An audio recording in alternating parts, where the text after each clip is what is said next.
Oi, bom dia. Difícil começar depois de uma ressaca moral por conta de ontem, né?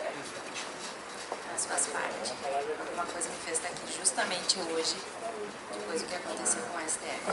Então eu vou começar assim, antes de falar um pouquinho sobre a política. Tem esquerdistas na sala? Não tem esquerdistas na sala?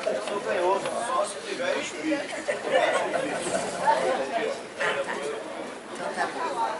Porque se tiver, vou pedir pra sair, tá? Porque nós vamos fazer a instrução de tropa e eu acho que tá na hora da tropa da direita se organizar, né? Aumentar. Então assim, estão ouvindo melhor agora? Aí atrás? Não, tá bom. Então tu não quer sentar aqui na frente comigo? Tá. Tu não quer sentar aqui na frente comigo? Ele tem problema auditivo.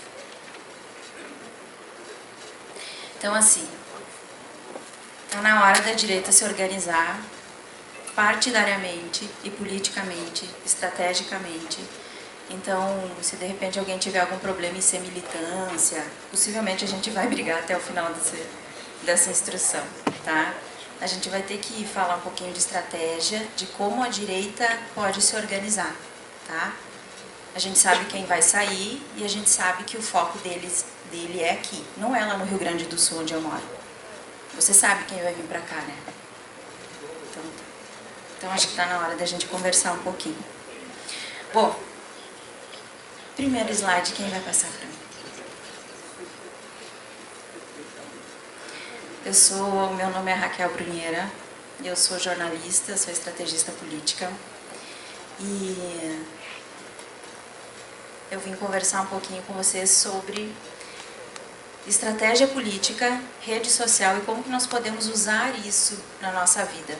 Tá? Não só como militantes, mas também quem quiser se candidatar ou coisa parecida vai ter que acabar usando isso de uma forma mais específica, tá bom?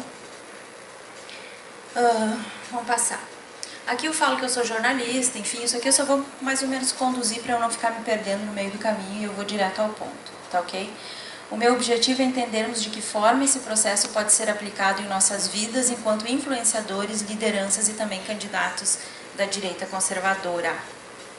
Da direita conservadora, tá? Nós temos os liberais econômicos, os sociais liberais e nós somos conservadores. Então a direita está dividida nesses três pilares, tá? Nós andamos juntos até a página 2.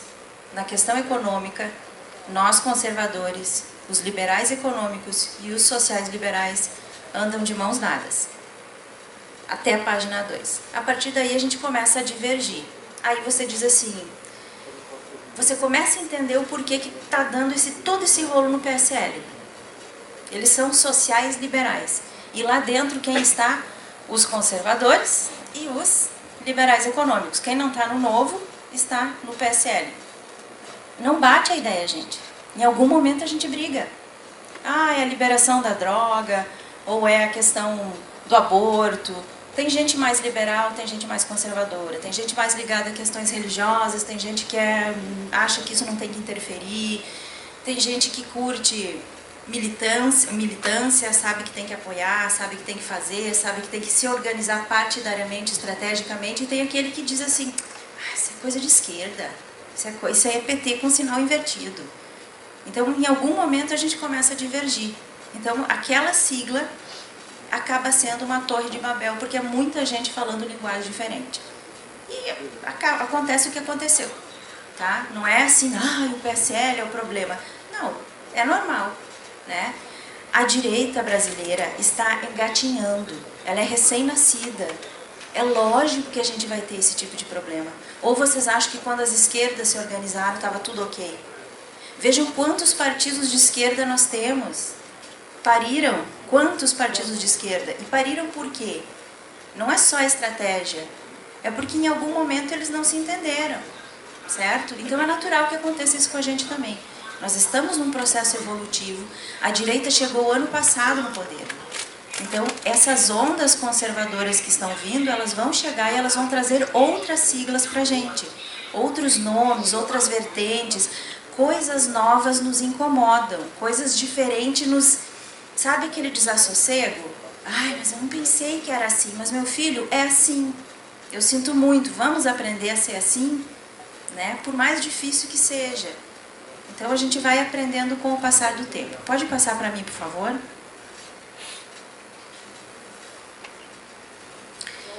Nós vamos orientar e aplicar boa parte do método eleitoral. Vou explicar o que é esse método eleitoral. Durante minha pós-graduação, desenvolvi um método eleitoral completamente aplicável que está sendo transformado em um curso de planejamento de ações. O mesmo que hoje pretendo colocar em prática com os senhores de uma forma resumida, mas pontual. Eu não tenho como aplicar 1 ano e meio de estudo em 1 hora, mas eu vou fazer de uma forma assim bem pontual. Então, o que nós vamos combinar? Eu sou pedagoga, minha primeira formação foi pedagogia, então eu sou bem prof. Aqui fala prof, lá no Rio Grande do Sul é bem prof. Então, assim, vocês podem parar e fazer perguntas o tempo todo. Não é só no final, entenderam como é que funciona? Prof, aí pergunta. Isso, tá? Porque é pra gente poder, porque a dúvida que um tem pode ser a do outro e a gente vai solucionando, tá ok? Pode passar. Para iniciarmos é preciso entender que até o que pareceu ser espontâneo, momentâneo, livre de qualquer estratégia, vem de uma estratégia pensada por alguém há alguns anos. Mesmo que imperceptivelmente, alguém nos fez chegar até o ponto de nos unirmos para elegermos um presidente de direita. Não foi apenas o desgaste da esquerda que nos trouxe até aqui. Ou alguém acha que é só porque o PT errou que a gente chegou aqui. A política é um ciclo. O ciclo das esquerdas estava sendo vencido. E, gente, o ciclo da direita também vai vencer. Nós vamos ter agora, sim, as esquerdas saem, entra a direita conservadora, que geralmente é assim, quando dá tudo errado, entra os tio chato. Sabe o tio chato, aquele que vem, que organiza? Não, tu corta, para de gastar com isso, segura o cheque, tira o cartão. Esse é o tio chato. Nós vamos ficar pelo menos umas 2 temporadas, 3, se formos bem bonzinhos, tá? Mas passa, tá ok? Logo depois disso, vai entrar uma chapa aí que o próprio clã Bolsonaro ou a própria direita conservadora vai acabar abrindo essa porta, que são os liberais econômicos. Eles vão chegar, tá? Na sequência. Os liberais econômicos, eles têm um poder de injetar aquele ânimo no mercado, tá? Não que os conservadores não tenham. As bases dos grandes governos conservadores são riquíssimas, tá? Mas a questão é, em algum momento os liberais econômicos vêm para dar uma mexida na situação, para dar uma empoderada na questão comercial, e o dinheiro começa a rolar mais fácil, mais investimento, tal. Tudo que está travado, destrava. A direita conservadora está fazendo uma limpeza em cima disso tudo. E filtra, gente. Lá tem muita gente trabalhando com direito adquirido, e não adianta você reclamar, né? De repente esse papel tem que chegar aqui na mesa do fulano e o cara é um petista e ele não vai fazer isso no prazo certo. É o jeito que ele tem de sabotar o sistema.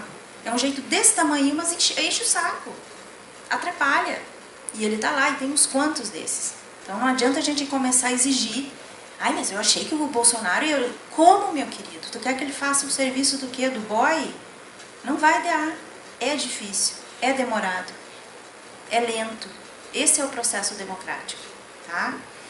Então, assim, pode perguntar.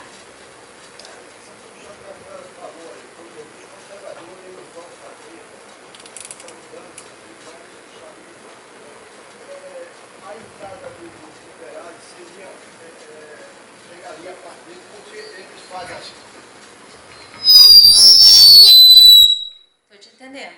Ele faz as coisas que ele... Uhum. Pode dizer que a gente pode dizer que os liberais eles fazem as coisas mais rápidas e os conservadores são mais, vamos dizer assim, mais ponderados para ir fazendo as coisas. Isso pode ser afirmado isso? Boa pergunta.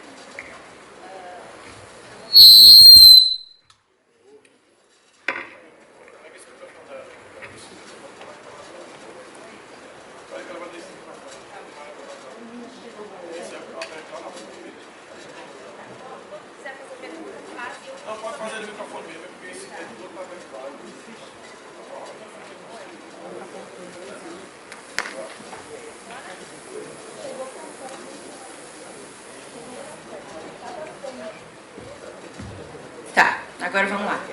Boa pergunta. Ele perguntou então se os liberais são mais rápidos e os conservadores são mais lentos, tá? Então, acho que é interessante a gente pontuar esses três. Os progressistas, os liberais e os conservadores. O que nos difere? No tempo, tá? Os progressistas, eles acham que... Vamos pegar a questão dos preconceitos. Complicado. O que o progressista pensa? Para você entender e respeitar a condição sexual de uma pessoa, não é opção, é condição, né? Eu nasci numa condição heterossexual.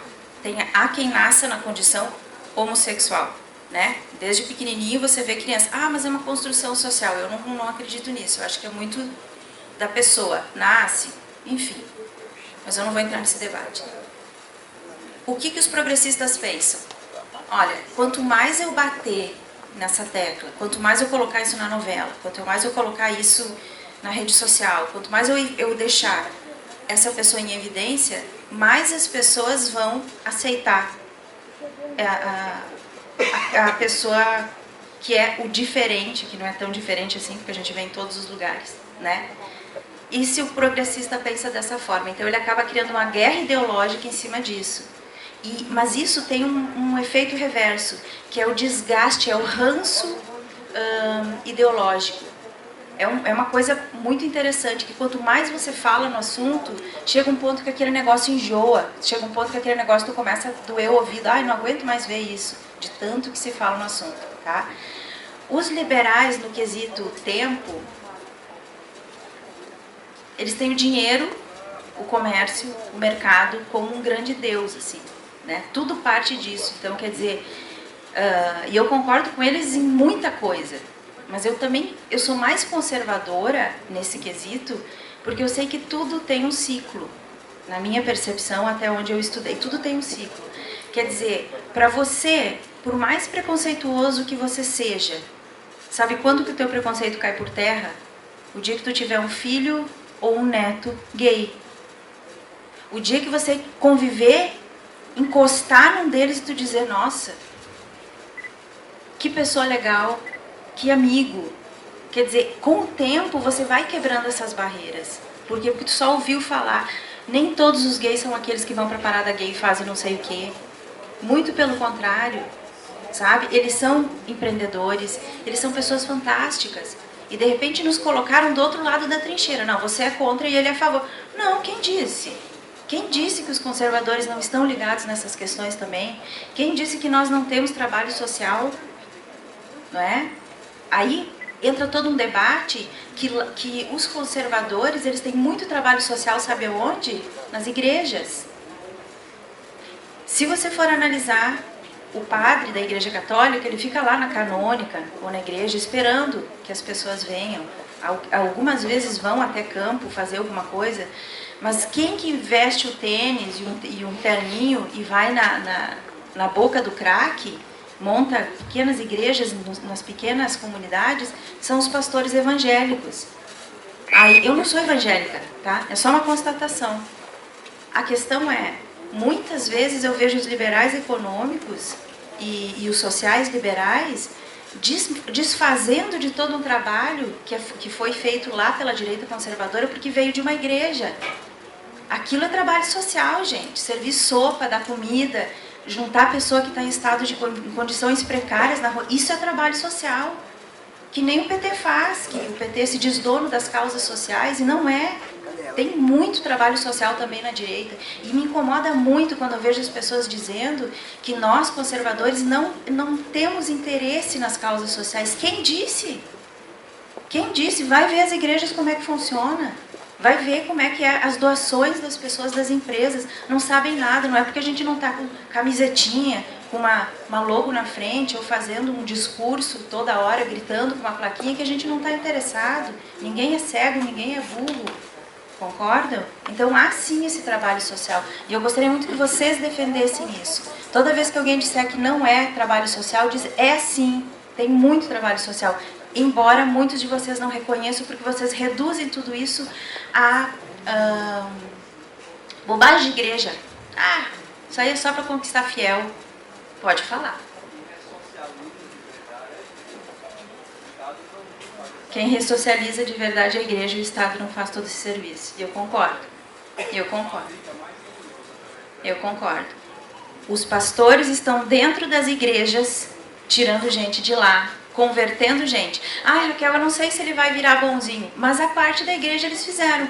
Boa parte deles consegue encontrar na fé uma forma de continuar. Pode perguntar.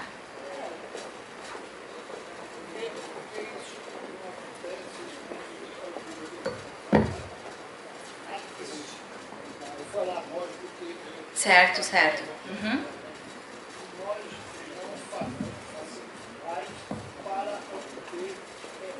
Holofotes, certo. Certo. Isso. Isso é coisa de cristão. Entenderam o que ele falou? Que às vezes não aparece justamente porque o cristão tem isso, de fazer por si e não para ganhar holofote. Pode...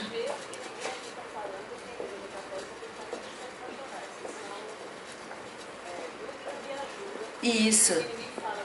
Isso. As pastorais católicas vão aqui. Não, em todo o a Brasil. igreja católica tem 47 pastorais diferentes. Pastorais Exatamente. dos drogados, pastorais da família, pastorais do idoso. Isso. E tem muitas casas de recuperação que vêm nesse sentido. Eu vou seguir daqui, mas deu para entender mais ou menos essa questão dos preconceitos e das coisas, né?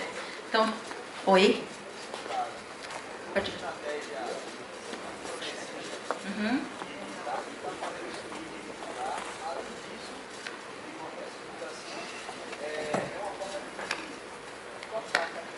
Claro. Claro. Nós contra eles, mas não tanto no campo do rico contra o pobre, mas sim do homofóbico, Isso. do Encontraram racista. diferenças novas. Justamente, isso é como na sua palestra, é uma estratégia do Sim. campo progressista. Sim. Como a senhora falou, o modelo cristão não faz para aparecer, Isso. porque ele não precisa, porque o cristão ele se satisfaz com o bem do próximo. Isso. Já o progressista não, ele faz o bem ao próximo para ter um material de É uma divulgação. pauta. É uma pauta. É bem a isso. apropriação daquelas pessoas. Concordo contigo. É bem isso aí. No momento em que nós todos vivermos aqui em paz, preto, branco, gordo, magro, hétero, homo, não interessa. Se todos nós nos darmos muito bem, sabe quem é que perde emprego? Os líderes de movimentos sociais. Porque os movimentos sociais são incríveis, gente. Eu não os critico, eles fazem um trabalho incrível. Muita gente chegou em evidência por conta disso. Sabe qual é a minha crítica? Os líderes dos movimentos. Eles vêm todos dos partidos de esquerda. Todos, porque são eles que compraram a causa. E aí que eu digo, nós, conservadores, a gente também tem que comprar essa causa. Não, pera um pouquinho. Quem disse que a causa gay é de vocês? Quem disse que essa causa social é só de vocês? Compraram onde? Estava vendendo? Como é que é? Não, a gente também defende, a gente também faz. Então a gente também precisa se impor nesse sentido, porque senão nós vamos continuar sendo engolidos como aqueles que não têm interesse em causas sociais. Tá? Que também é estratégia. E eu sei que isso é muito natural do conservador. É muito natural. Só que existe algo que precisa ser revisto aí. Diga, meu bem. É interessante notar isso daí, que esses movimentos sociais, eles não permitem que a igreja faça um trabalho. Eles não permitem. Exatamente. Eles Já- reduzem tudo à ideologia, sei lá. Isso. Eles não permitem que a igreja entre. É. E faz parte ridicularizar a questão da fé, tá? Então, deixar bem claro isso. Nada contra ateus, mas ridicularizar a fé do outro é uma estratégia também, tá? Vamos seguir, meus amores, vamos lá. Pode seguir. Amigo, segue pra mim. Tá ok. Quanto mais o indivíduo se entrega às causas, ao trabalho, ao estudo, quanto mais ele luta para quebrar o ciclo de pobreza e ignorância que toma conta de sua família por gerações, por mais difícil que seja, mais essa pessoa conquistará um espaço privilegiado. E não é contra os privilegiados que devemos lutar. Vejam bem, eu não estou dizendo que ser rico é ruim, tá? Isso é pensamento de esquerda, que nos impôs que todo patrão é malvadão e eu sou uma proletariada, então ele me odeia. Não é nada disso, é uma relação de trabalho, é um contrato, temos que respeitar, né? Então nós não temos nada contra o privilegiado, porque dentro do grupo dos privilegiados tem muita gente que trabalhou muito para chegar lá. Aí é uma sacanagem, quando o cara conseguiu chegar lá em cima e diz, ah não gosto de ti porque agora tu virou rico. O que que há? O que que te move então? Desde quando a ambição é crime no país? Não é crime, você quer desenvolver. Né? Ué, o que que há? Então nós temos que entender qual é o foco. Tá? Também não precisamos pensar só na classe privilegiada. A gente tem que se incomodar justamente com aqueles... Ó, a nossa luta deve ser justamente contra aqueles que usam esse espaço privilegiado ou para não fazer nada, ou para ajudar os mais ricos. Como? Seja por dar licitações a pequenos grupos de amigos que superfaturavam uma obra pública e em troca faziam pagamentos aos partidos. Conhece essa história aqui? Quem viveu essa história aqui? Né? O PT fez isso. Ele e os amigos do rei, eles é que enriqueceram. As custas, teve superfaturamento, teve empréstimo do nosso dinheiro para ajudar fulano, para fortalecer o movimento. Quer dizer, isso tudo aconteceu debaixo dos nossos olhos e nós não estávamos entendendo muito bem, porque nós temos essa coisa de que militância é ruim, falar é ruim, se expressar politicamente, a gente falava baixinho. Né? Vocês são desse tempo que se falava voto baixinho ou não se falava voto? E hoje vocês não tacam na camiseta o voto de vocês? O que aconteceu com a gente? O que ligou na gente? A necessidade, né? Pode passar, amor, para mim, por favor. O tempo passou e às duras penas entendemos que a mudança era necessária. Mas isso não chegou como um passe de mágica. Não foi à toa que um grupo imenso de brasileiros sentiu a mesma necessidade de mudança. Será que foi apenas uma coincidência? Todos sentimos a mesma urgência? Isso que eu falo, dessa urgência de tacar o voto da gente na camiseta e sair gritando por aí. Conservadores tão acomodados, avessos à militância, críticos de todos os políticos e da chegada de novos partidos em nosso inchado sistema eleitoral. Mas hoje estamos inclusive nos organizando partidariamente para montarmos partidos de fato conservadores, que possam nos conduzir e fazer uma espécie de orientação de tropa. Enfim, agora nós sentimos a necessidade de partidos. Que até então, até a página 1, nós dizíamos o que? Ah, não, mais partido político. Gente, se tem 20 e poucos do lado esquerdo e do centrão, tem que ter pelo menos 20 e poucos do lado direito. Ai, mas Raquel, vai inchar o sistema. E você com isso? Você sabe quantos milhões já está no bolo para dividir? Os partidos novos vão dividir aquele bolo lá. Não é do teu bolso, aquilo ali já morderam, já saiu do teu bolso. O fundão partidário, ele é imenso. Aí não vai dar uma fatia para os conservadores porque estão brabinhos? Ai, não é mais hora de abrir. Quem disse? É agora que a gente tem que entrar. O dinheiro já está lá, já está definido. Então vamos deixar só para a esquerda e a centro-esquerda dividir esse bolo e nós não? Porque agora a gente vai querer bancar os limpinhos? Já existe o gasto, então divide com a gente também. É usar o sistema contra o sistema. Aí eu quero fazer uma pergunta assim. Ó, vamos falar agora dos liberais econômicos. Se tiver liberal econômico na plateia, eu te amo, mas eu preciso falar de você. O que vocês pensam?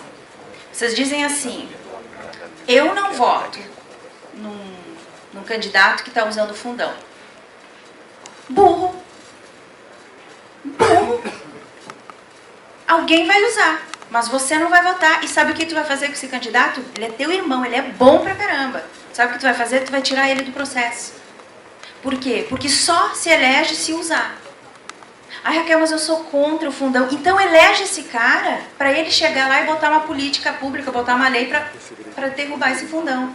Agora, enquanto esse cara não for eleito, ele está fora da discussão. Ele vai ficar fazendo textão no Facebook. Só. Ele não tem poder nenhum. Então, usem o sistema para chegar no sistema. Porque senão você não vai conseguir desenvolver nada. Certo? Você vai continuar sendo só mais um 0,1% do sistema todo político. Pode pedir. O ideal seria acabar com o fundo partidário, né? É. Deixar todo mundo no mesmo nível, no mesmo patamar. É, mas daí eu te pergunto. Boa pergunta. Quem paga ele? Aí nós vamos elitizar. Tu tem dinheiro? Tem dinheiro? E quem não tem, ele tem mais ou menos dinheiro. Se ele vende a casa, ele entra na política. E quem não tem? Tu tem dinheiro? E tu quer disputar uma vaga com ele, que vai vender a casa? A gente vai elitizar, tu entendeu? Mas aí estabelecia, em vez de, por exemplo, um empresário não podia, como existe hoje. Eles não podem patrocinar. Estabelecia um limite de 10 mil reais para a pessoa física. Então aquela pessoa que apresentasse as melhores ideias, né, seriam naturalmente ajudadas, como foi Bolsonaro, né? Pelas pessoas por vontade. Aí nós estamos vendo quase que um sistema como é nos Estados Unidos, que é feita uma pré-eleição para daí chegar nos nomes e para daí eles concorrerem, né? Isso seria assim uma grande evolução, mas para isso acontecer nós temos que fazer o quê? E como é que a gente muda as leis, meu amor? Chegando lá, é isso que eu estou dizendo, usando o fundão para eleger ele que pensa exatamente igual a mim. Eu não tenho poder, eu só faço textão no Facebook, ele pensa e ele quer se candidatar. Vamos usar o fundo eleitoral, vamos usar o sistema contra o sistema, vamos sabotar o sistema botando um de nós acima. O problema é deixarem novos partidos surgirem. Que é difícil. Exatamente. Por que ninguém consegue, por que ninguém, por que não coloca o Bretas ou o Dallagnol na PGR? Por que o Bolsonaro não... Gente, esse cara não vai passar pela sabatina. Eles odeiam os lavajatistas com todas as forças. Então me diz, pensa comigo, como é que nós vamos conseguir colocar um lavajatista no poder? Ô, professora. Votando nele. Nós temos que eleger... Já escuto. Nós temos que eleger esse cara, botar ele lá em cima para ele trabalhar. No Rio Grande do Sul isso aconteceu com 5 policiais federais. Participei de toda a situação. Eles tentavam, já estavam pelos corredores de Brasília, quando eles passavam, fechavam as portas dos gabinetes. Eles não entravam. E lá eles estavam com um cargo aqui, um cargo ali, mas eles estavam praticamente a trabalho, enfim. Eles estavam investigando. Eles não tinham chance. Chegou uma hora, como que a gente vai fazer? Bom, lança-se 5 nomes, conseguimos eleger 3. Estão eleitos. E dividem sala, e debate, e conversa. Agora não adianta fechar a porta, eles estão lá. E eles ocupam as 2 funções. Entende? Pode falar. Quem me pediu? Aqui. Meu Deus, Esquerda, quem? direita, Pegue a mão. direita. Vai. Eu concordo que a gente tem que fazer o que tem que ser feito no processo. Sim. Hoje. É o que tem aí. De imediato, sim. Infelizmente é o que tem aí. É o que dá pra gente fazer. Mas tirando isso, para um futuro, não para agora, que acho que agora não seria o momento ideal. A candidatura avulsa, qual a sua opinião? Eu acho que ela é fruto de um amadurecimento político muito bom. E a hora que nós amadurecermos politicamente, as siglas elas vão se fundindo. Então nós vamos começar a fazer o quê? Nós vamos começar os conservadores vão se reunir numa sigla só, os liberais numa sigla só, os sociais econômicos, os sociais liberais em outra, a esquerda mais radical em outra. Eu acho que a gente vai vocês entendem? A gente vai se acoplando. Só que para isso a gente vai precisar amadurecer politicamente. A gente vai precisar entender quem nós somos. Enquanto a gente não entender o que é ser conservador, o que é ser social-liberal, o que é ser liberal econômico, nós vamos continuar todos misturados em várias siglas. Quem me chamou? Lá, primeiro. Lá na minha cidade, eu sou do interior, sou de Bezerros, aqui em Pernambuco. A gente tem um grupo de direita lá e está se organizando para lançar um candidato a vereador. Porque dos 15 vereadores que a gente tem, nenhum defende a plataforma conservadora. Certo. Então a gente está reunindo pequenos grupos, fazendo grupos de estudo e também um grupo maior, para que a gente possa lançar um candidato a vereador que possa defender o conservadorismo. Boa. Eu deixo essa ideia para todo mundo aí das cidades do interior e até mesmo da capital, que se unam, porque a gente precisa fazer um trabalho muito de base. Presta atenção no que esse cara falou, que isso aqui vai ser o cerne da segunda parte, onde é que eu vou instruir vocês na hora de montar a campanha, tá? É preciso total atenção para os municípios. Gente, não interessa onde esse cara tá, esse vereador, não interessa a sigla que ele tá, esse vereador de direita conservadora, porque às vezes ele não vai ter um partido conservador pronto, mas a gente tem que detectar ele e eleger esse cara, tá? Aí nós vamos... Aí você vem. Raquel, Oi, amor. você deu um toque em termos de um possível agrupamento de ideias Sim. para partidos. Esse pluripartidarismo que nós temos no país, ele talvez tenha propiciado uma escassez a nível de ideologias. Concordo. Certo? Concordo. Na sua opinião, ao invés desses agrupamentos que você falou, que foi bastante interessante, mas como países civilizados mais avançados, onde a política... Porque nós somos um país muito novo, nós temos 500 anos, então um país que tem 2.000 anos já modifica. E a redemocratização veio agora, Exatamente. ontem. Então nós temos vários países em que você tem 2 partidos. Isso. Tá? Isso. E ali se agrupam as ideologias distintas, completamente distintas. Qual a sua opinião em relação a esse ponto específico? Qual mais viável? Um pluripartidarismo, um grupamento de algumas ideias, como você acabou de mencionar, ou uma polarização de 2 lados? Eu acho os 3. Como conservadora, eu entendo que tudo tem um tempo. Eu sou conservadora e o meu time é esse. Não adianta eu vir aqui e dizer, gente, eu sou a presidente do Brasil hoje e eu decidi que só vão ter 2 partidos. Se a gente decidir hoje 2 partidos, ninguém dos nossos entra. Sabe por quê? Esquerda vai continuar na mão do PT e PSOL, e a direita é quem? Quem que é a direita do país hoje? E tira Bolsonaro, vem quem? O Renan Calheiros se diz de direita. Vocês entendem o que é ser direita e esquerda no país? Não, o Renan Calheiros é de direita. Conversa aí com o pessoal ali fora, não, o Renan é de direita. Então, quer dizer, veja a situação que nós estamos se nós tivéssemos só 2 partidos. Então, a gente precisa desses 50 tons de direita para as pessoas se encontrarem de que lado eles estão. E a partir desse momento, quando tiver esse amadurecimento, esse tipo de troca, esse tipo de fala, essa percepção, já te escuto, essa percepção, a gente começa a entender e começa a se organizar. Talvez não em 2 partidos no primeiro momento, aí por isso que eu disse que eu concordo com os 3, nós vamos enxugar, vamos nos reunir, vamos nos reagrupar, né? E por isso que eu chamo isso aqui de instrução de tropa. Não doa o ouvido por falar isso, vocês são tropa, e nós já falamos de estratégia, nós já vou falar de estratégia, vocês vão entender o porquê que eu uso instrução de tropa, porque a gente precisa entender, alguém precisa falar, para as pessoas se conscientizarem, vocês multiplicam isso que a pessoa falou, e isso vira, entendi o que está acontecendo. E daí as pessoas começam a se reagrupar, eu não gosto daquele partido, então eu não vou ficar perto dele, eu vou ficar mais desse que combina mais comigo. Aí que a gente consegue se desenvolver politicamente. Quer dizer que seria o caso, mais uma vez, por sermos um país muito novo, seria um caso de uma maturação da política nossa. Essa maturação fazer com que, a posteriori, nós tivéssemos 2 grupos distintos, né? Muito embora que poderia até não ser 2 partidos, estou falando de grupos distintos.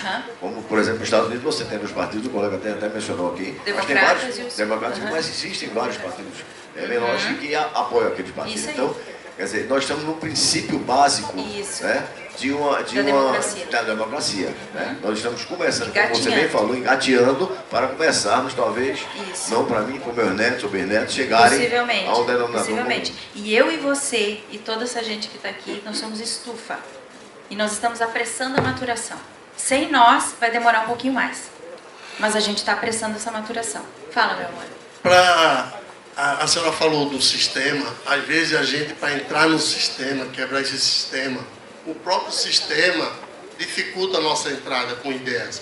A senhora vê que 7 de setembro, a igreja bota a marcha do excluído no dia 7 de setembro. Isso já é um absurdo, isso era para ser proibido, porque eu queria participar da marcha do excluído se fosse novembro ou dezembro. Mas eu não posso, porque 7 de setembro eu estou vendo a pátria amada.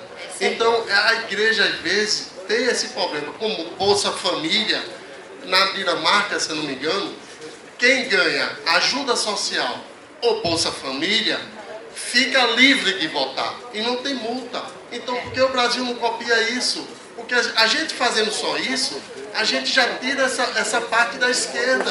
E lá no interior, vocês não sabem como é lá no interior. Eles dizem que, se eu votar em Bolsonaro, diz que vai perder. Exato. E o pior é que tem um grupo que não deixa a gente chegar com ideias junto a Bolsonaro, junto a Paulo Guedes. Tem um grupo até da direita mesmo. Então eu sinto essa dificuldade de quebrar o sistema para a gente se encostar, a gente pelo menos dar ideia. Isso. Mostrar projeto. Então é muito chato essa coisa. É isso aí. Mas como...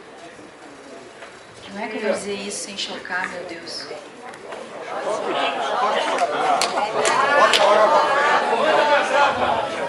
Então, assim, talvez... Veja bem, agora eu vou ser bem política. Tá, proibido proibir. Assim, talvez, é porque o Bolsonaro não seja aquela pessoa exata para fazer isso. Ele é só um cara que quebrou paradigmas. Eu digo assim, eu já explico por quê. Eu já explico, entendeu? Eu já explico. Por quê? Porque não está chegando a nossa voz pro cara. Se fosse o cara, ele ia dizer, pera, o que tu falou? Ele ia fazer isso aí. Concorda? Por que tu está se sentindo distante? Ah, tem um grupo que me distancia. Em algum momento a gente vai achar essa pessoa. Como que a gente vai achar? Nos organizando partidariamente, decidindo quem a gente vai eleger lá para vereador, para ele começar uma carreira política, para ele chegar como um candidato forte para deputado, a gente elege ele como senador e a gente joga ele para uma nacional. Vocês entendem como o processo é todo lento? Ou, de repente, se o cara é muito bom, a gente tira ele daqui e joga lá para presidente. Podemos fazer? Tentamos. Se der errado, tentou. A gente tentou igual. Ou seja, conforme a gente vai fazendo esse tipo de análise, a gente percebe que pode ser que ele tenha sido justamente a ponta de lança. Porque é preciso. Alguém me diz assim, por que estão desembarcando do governo Bolsonaro? E eu digo, mas o Bolsonaro era um barco? Quem é que embarcou na viagem do Bolsonaro? Só os bolsonaristas. Porque os sociais liberais e os liberais econômicos viram o Bolsonaro como uma barca de travessia, para passar do lado esquerdo para o direito. Cá estamos no lado direito. Desembarcamos da barca, todo mundo reagrupa. Sociais liberais de um lado, liberais econômicos do outro, e os conservadores ficam na barca. Nós estamos do lado direito da margem. E agora nós estamos construindo uma nova ideia política. Ah, é traição. Não, não é traição. É adequação, é maturação política, é desenvolvimento de partidos, de ideias. Dói, é ruim, mas é a realidade. Nós somos todos adultos e democráticos, né? E do lado da direita a gente tem tudo isso. Ah, eu não gosto de pensamento único. Eu não tenho bandido de estimação, como é que é? Eu não tenho político de estimação, eu não tenho isso aqui. Tá, amigo, tudo bem, mas enquanto você está falando isso, a esquerda homologou, essa semana que passou, um partido de extrema esquerda com 1.500.000 assinaturas. Já está homologado. Eu falei extrema esquerda. Nós não temos ainda extrema esquerda no Brasil. Se vocês acham ruim as esquerdas, espera para ver esse partido novo que foi homologado semana passada. 1.500.000 pessoas assinaram aquilo ali. Eles coletaram assinaturas dentro dos metrôs em São Paulo e Rio de Janeiro, nas capitais.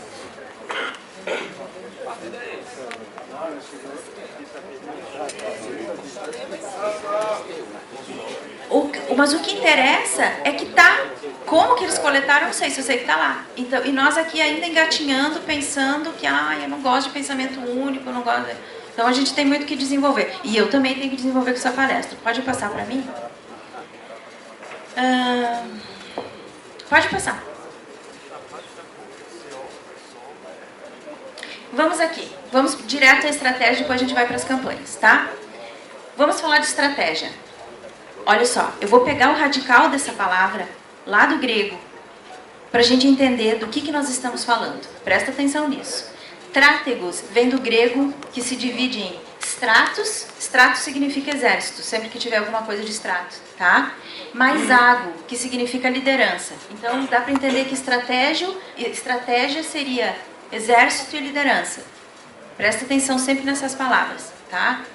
Ela foi utilizada em várias versões como estratégicos, que significa coisas de general, estratagema, que significa o estratagema ou esquema de guerra ou ardil de guerra, stratia, que significa uma expedição militar, strautma, que significa o exército em ação ou uma campanha do exército, e strategium, que significa a tenda do general. Por que eu coloquei isso aqui?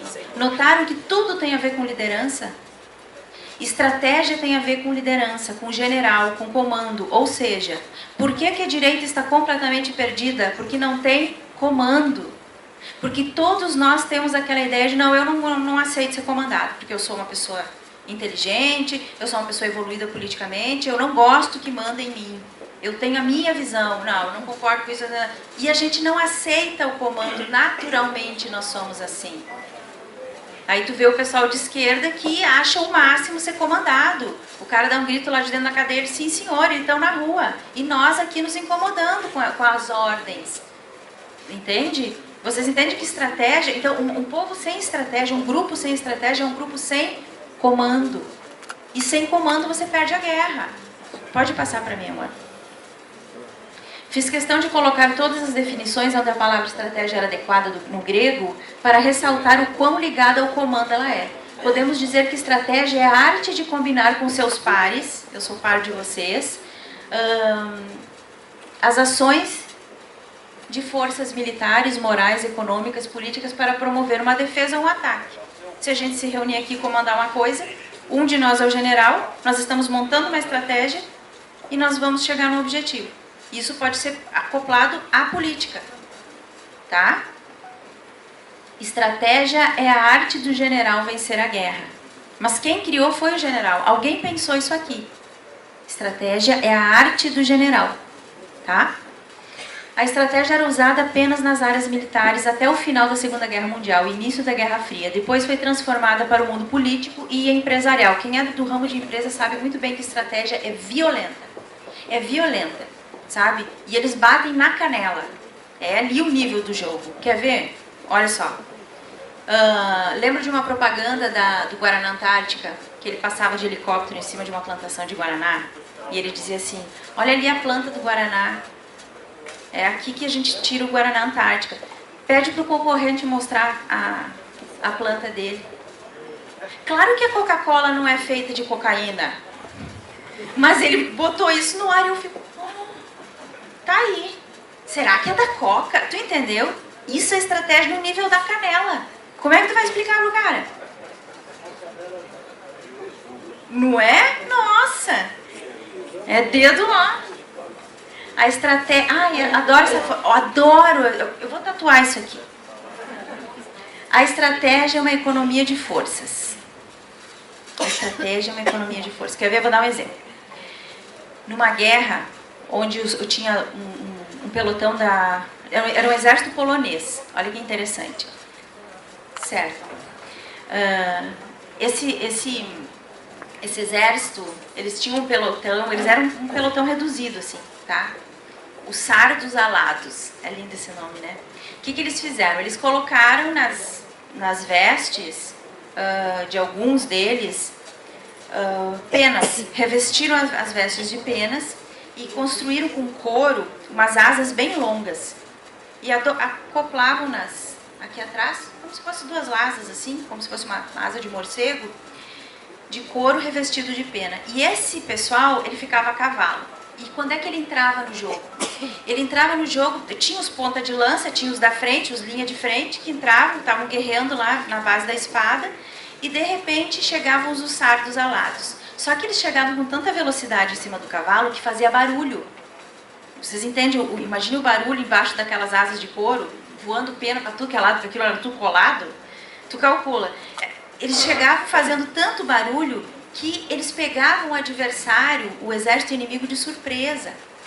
E eles se espantavam pelo barulho. Por quê? Porque corria na boca pequena, que não tinha internet, que quando aquele exército da Polônia guerreava, os espíritos dos guerreiros que já haviam morrido voltavam para guerrear com eles.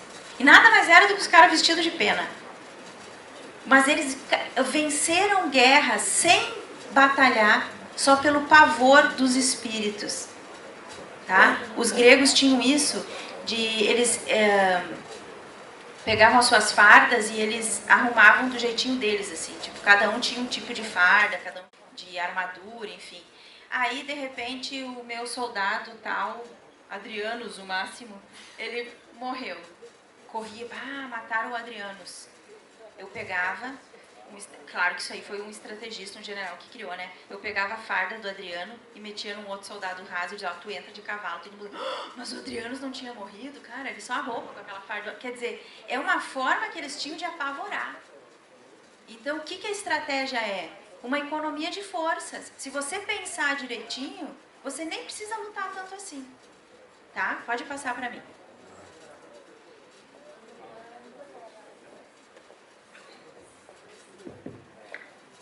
Tá, ok. Eu acho que ali tinha uma foto, mas não tá abrindo, né? Tá, mas tudo bem. Então agora eu quero falar, em questão de guerra, o pequeno menino e o homem gordo. O pequeno menino seria o Little Boy e o Fat Man seria o homem gordo. Quem são esses? A bomba de Hiroshima e Nagasaki. A estratégia mais cruel que existiu e eficiente, olha que horror, o que eu vou dizer, né, gente?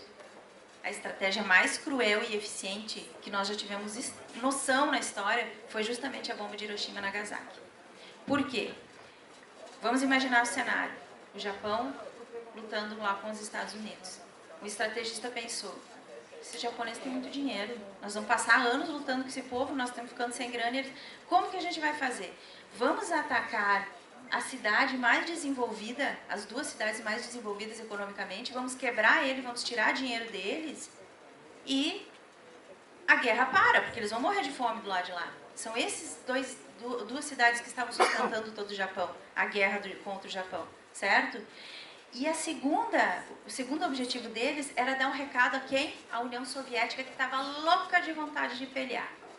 Estava louca para entrar. O Stalin pulou lá não sei aonde quando viu o estrago que fizeram.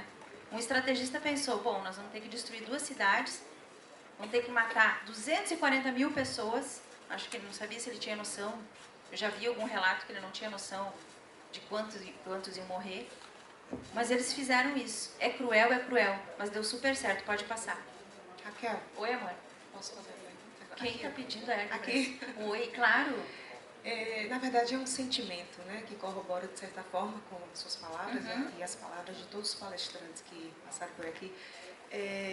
De certa forma, né, sou relativamente nova, né, nesse movimento político. Entrei como militante, né, por comprar todas as bandeiras e continuo nessa batalha, mesmo sabendo que deixo para trás aí 3 filhos em casa, enfim, mas sempre com aquele sentimento de tentar mudanças lá na frente, justamente que venham os interesses deles, né, tanto eu como meu esposo.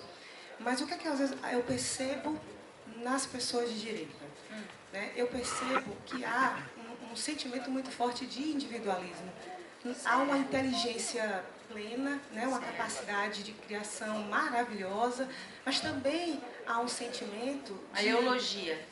Sabe? Ideologia. Eu tenho uma ideologia. Isso está impedindo que a gente avance um pouco mais, porque eu vejo aqui as cabeças pensantes, a inteligência, a capacidade estratégica, sabe? A vontade de fazer a coisa acontecer, mas a desunião ela ainda está muito preponderante dentro desse movimento.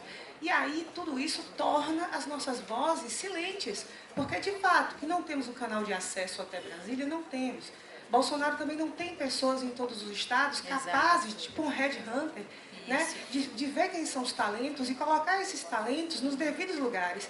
Aqui no Nordeste, a direita está, de certa forma, escanteada. Nós poderíamos ser as pessoas que estaríamos ocupando aí os cargos para estar fazendo enfrentamento. E por que isso não acontece?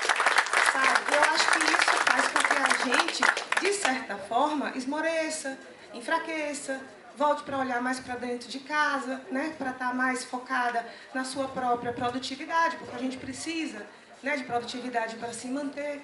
E esse é meu sentimento. A gente anda um pouco, daqui a pouco dá vários passos para trás, porque não há o engajamento, né? A força de coalizão. Concordo. E é por isso que esse tipo de contato que a gente tem é interessante, porque a gente vai começando a entender que a gente precisa dourar a pílula.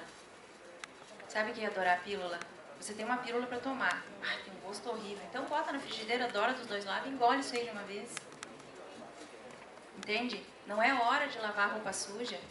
Não é hora. Tem que entender um pouquinho. Aí assim, mas não sei o quê, o filho do Bolsonaro. Bom, quando eles largaram as campanhas deles e foram fazer campanha pro pai deles porque o cara tinha tomado uma facada, aí eles serviam. Agora nós vamos meter o pau nos caras porque eles são chatos lá na rede social. Então tá, engole essa pílula aí e pronto. Na próxima tu não elege eles, pô. Você é democrata ou não é? Então não elege mais eles, não faz campanha pra eles, mas aguenta quietinho aí. Segura, vamos ver o que vai dar, ou vai se aliar à esquerda pra bater junto. Entende? Isso não é uma defesa do Flávio, gente. Isso não é uma defesa de coisa nenhuma. Vocês não imaginam a minha cara. Quando eu fui uma das primeiras a fazer uma matéria, eu meti o pau no Flávio Bolsonaro. 2 meses depois, foi em todos os jornais. 2 meses depois, eu abro Folha de São Paulo, tá lá dizendo, uma matéria dizia assim, o Ministério Público do Rio de Janeiro reconhece que errou no caso Flávio. Vem me dizer isso agora? Vou ler o negócio, estava lá, dizendo assim, ops, erramos. Nós analisamos toda a situação do Flávio Bolsonaro e nós consideramos capital adquirido até o que era capital que estava dividido em 1.500 parcelas. Vocês entendem? Tudo que estava financiado foi considerado adquirido, mas já estava no ar. Botaram Ai, mas por que o Flávio não abre as contas? Meu amor, as contas do Flávio Bolsonaro foram pegas e expostas pelo William Bonner na televisão. O que mais tu quer? O que falta para acontecer com esse cara? Ai, mas ele fez um acordão com o STF, porque não sei o quê. O cara tá lascado, tá com as contas tudo abertas, passou no Jornal Nacional. E vocês vêm me dizer que ele está querendo acobertar o que mais? Mesma coisa que tu não gostar do gerente do banco. Tu pegou a namorada do gerente do banco quando tu era novinho. Ele chegou na gerência, ele vai lá e expõe tudo no jornal, as tuas contas. Reclama aí, filho, reclama. Reclama pra quem? Ele tem poder absoluto, quem é que vai discutir com o Ministério Público? Aí eu vejo a direita dizendo, ai, a lei do abuso da autoridade é um horror. E daí, quem é que vai punir esse cara? Esse Ministério Público que fez isso? Vocês entendem como a gente precisa muito desenvolver ainda o pensamento? A gente precisa muito entender. Muito, muito, muito. Porque tem muita coisa boa dentro das leis. E que nos vendem que é errado, que é ruim. Ai, não, a lei do abuso da autoridade é para acabar com a Lava Jato. Eu digo, espera um pouquinho. Ou vocês não conhecem nem, não precisa dizer nomes, tá? Ou vocês não conhecem nenhum promotor de justiça que mandou fechar alguma coisa, uma empresa, só porque não era a administração que ele apoiava. Vocês sabem que lá em Pocaraima, sabe que a gente... Pacaraima, a energia elétrica vem da Venezuela, e vocês sabem por quê? Pois é. E quem que ordenou que não pode chegar um fio de luz lá? O Ministério Público. Aí você vem me dizer que não está tudo acoplado? Ah, então vamos comprar daqui, ó, vamos comprar do vizinho. Adivinha quem é o vizinho? Tcharam! E daí como é que você faz? Aí bota lá na PGR o Aras. Aí vem a direita pompom, a direita limpinha. Nossa senhora, o cara é petista, o cara... Gente, ele ficou no poder, assim como o Bolsonaro estava no poder, ele estava transitando no poder. Você acha que ele é o quê? Tu acha que ele botava uma camiseta e dizia eu sou de direita? Ele já estava fora. Sabe o que ele fez quando ele chegou no poder? Ele chamou todos os amigos que tinham sido demitidos, tinham sido afastados. Os caras de direita que nem ele. Só que o que ele vai fazer? Ele tem que se colocar lá. Ou vocês, se vocês fossem no Ministério Público, vocês também não aturariam dessa forma? Não teriam que fazer uma festinha lá na casa do fulano? Não teriam que aguentar um pouquinho para poder se manter? Quando eu soube do Aras,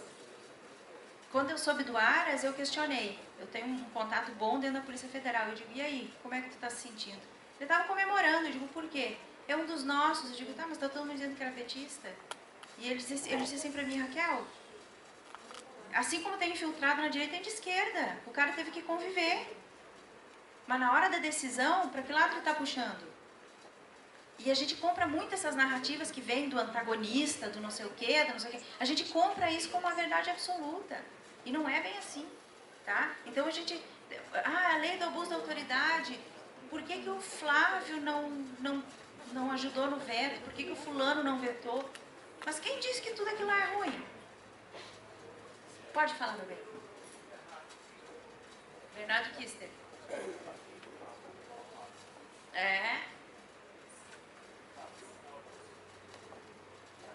Sim, não só o Bernardo Kister, vários. Fala, meu bem.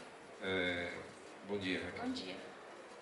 Eu acho que, fazendo um apanhado de tudo que foi dito por você e pelas pessoas aqui, aí eu me pergunto, o senhor fazer só uma pergunta simples, eu estava falando até com a Dilma. Dilma, onde é que você está? Tem quantos pernambucanos aqui? Levanta a mão, por favor. Olha, tem um número expressivo.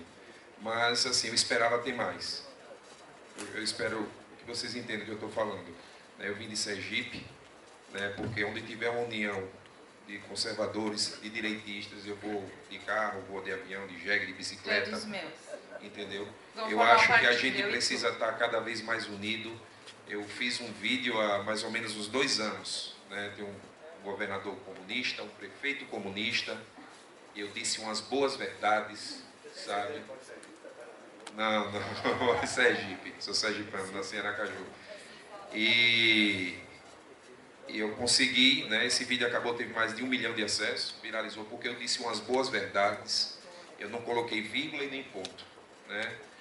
E eu fiz até uma forma até subjetiva, né, de atacar o governador, mas na letra da lei não tinha aquilo ali, por isso que eu sou um estudante de Direito, sou formado em Comunicação Social, mas o que eu espero é mais união. Eu acho que a gente pede muito o artigo 142, não vai acontecer, gente, tá? Eu acho que a gente tem que cobrar, eu estou deixando, e outra coisa, sejam enérgicos, porque essa morosidade e passionalidade não pode ter no coração do povo brasileiro. Eu não estou nem um pouco preocupado se vão me rotular no meu estado de louco. Não estou nem um pouco preocupado. Eu estou dando... Ontem teve a sentença, o julgamento do STF. Eu não vi nenhum político de Sergipe se manifestar, seja vereador, deputado estadual ou federal. Eu estou dando um prazo elástico a eles. E olha que eu saí do PSL porque eu falei para vocês, tentaram me comprar. Um pernambucano tentou me comprar com carro de 2º escalão, mas ele não ia me comprar, porque meus valores são inegociáveis, que essa mulher aqui me educou.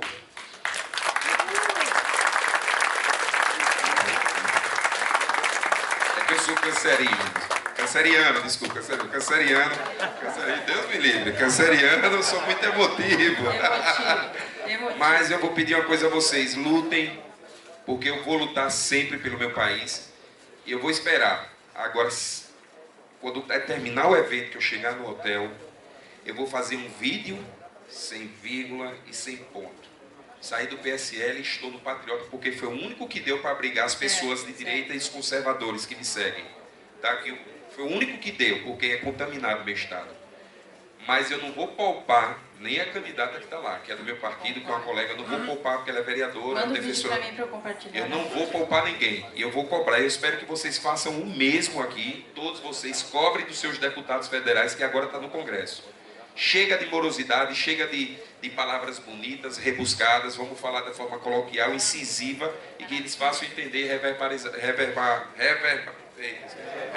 nas redes sociais. Ô, Canceriano, tu vai fazer uma live lá na República de Curitiba, a gente já achou essa boca aí pra ti. Não faz o vídeo, vamos pra República. Já escuto.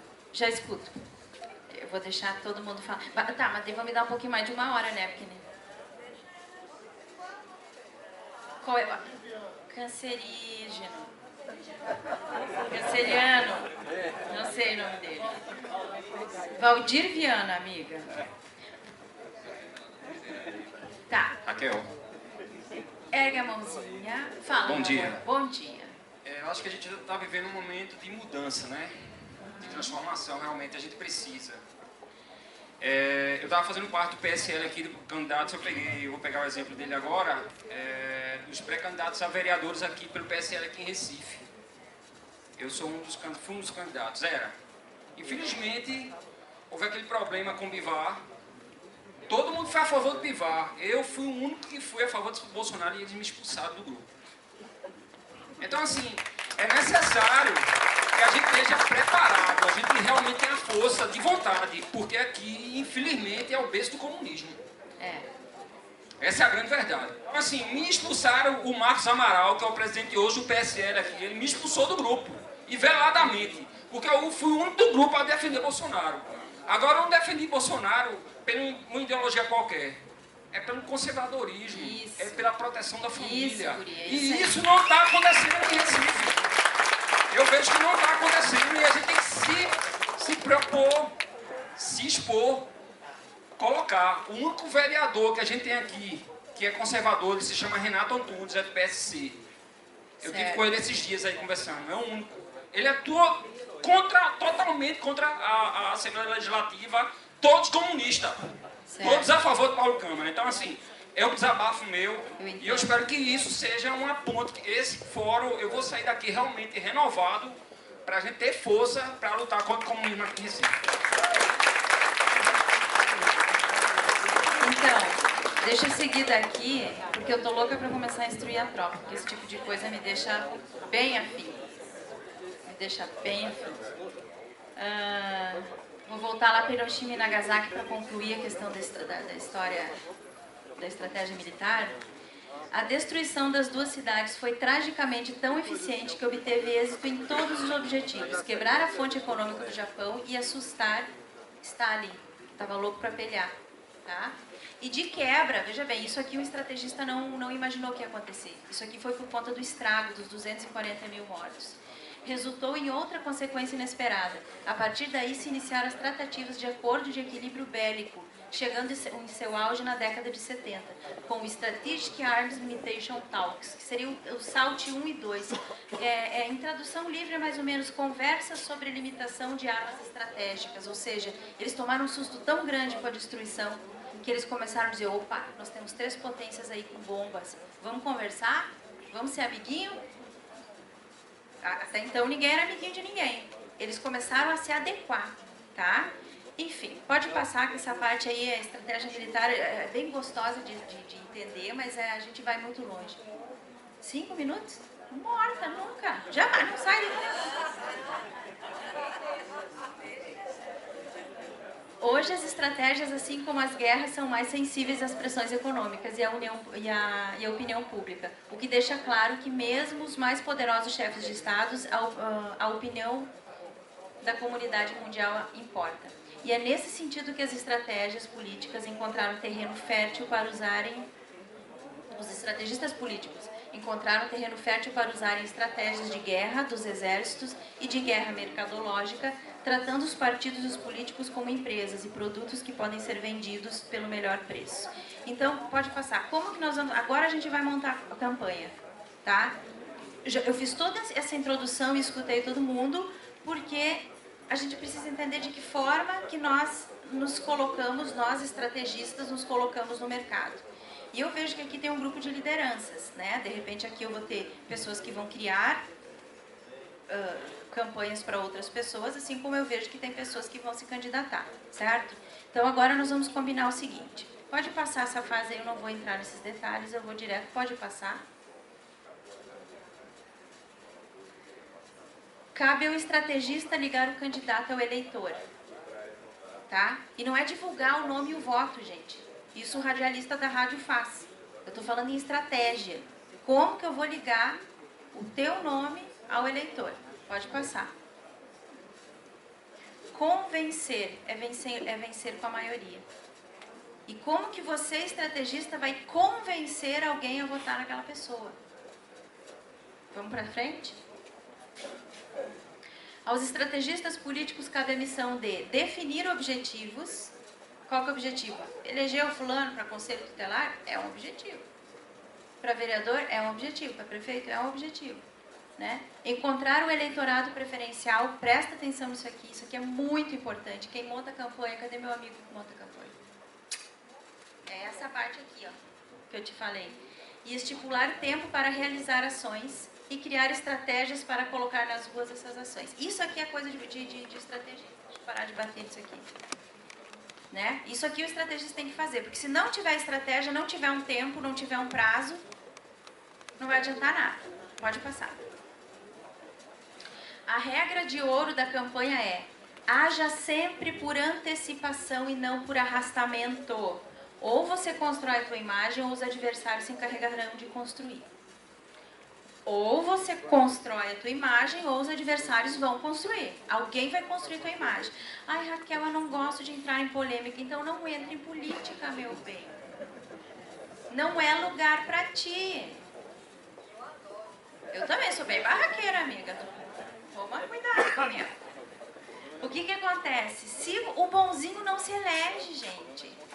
O bonzinho não se elege. Ou você entra numa polêmica e toma partido, também não precisa ser, né? Aquela coisa nada toda. Ou você faz isso, ou ninguém vai reparar que você existe. Por quê? Quando é que a gente repara que uma pessoa é liderança? Quando ele fala aquilo que eu estou louco para falar, mas não tenho coragem. E quando é que isso acontece? Quando há uma crise. E eu preciso desabafar e alguém vai lá e fala por mim. Pode passar, por favor. Pode passar, não vou falar essa parte aqui. Eu vou direto lá. Ah, isso aqui é importante. Presta atenção. Na televisão, o público não opina. O que eu estou falando aqui é de discurso político. Nós estamos aqui assistindo um discurso político.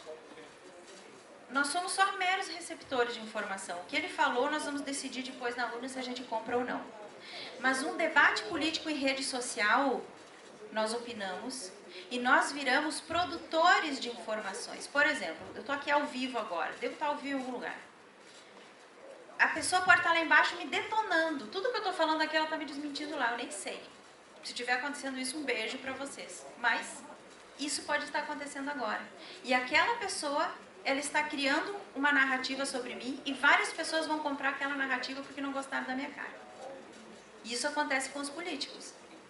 Porque enquanto eu falava só na televisão, você ligava e desligava a televisão, a tua opinião sobre aquele cidadão ficava para ti. No máximo para tua esposa, para o teu filho, não gosta daquele cara, ele fez isso, ele fez aquilo, mas ficava para ti. No momento que você está num local público, falando na internet, com acesso à internet, você fala o que vem na telha.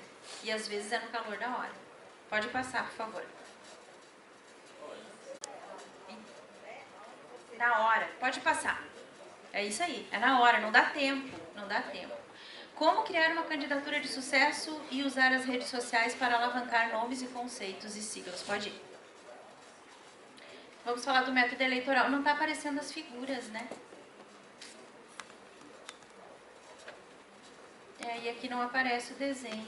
Tá, pode passar, vamos ver o que eu consigo ver aqui.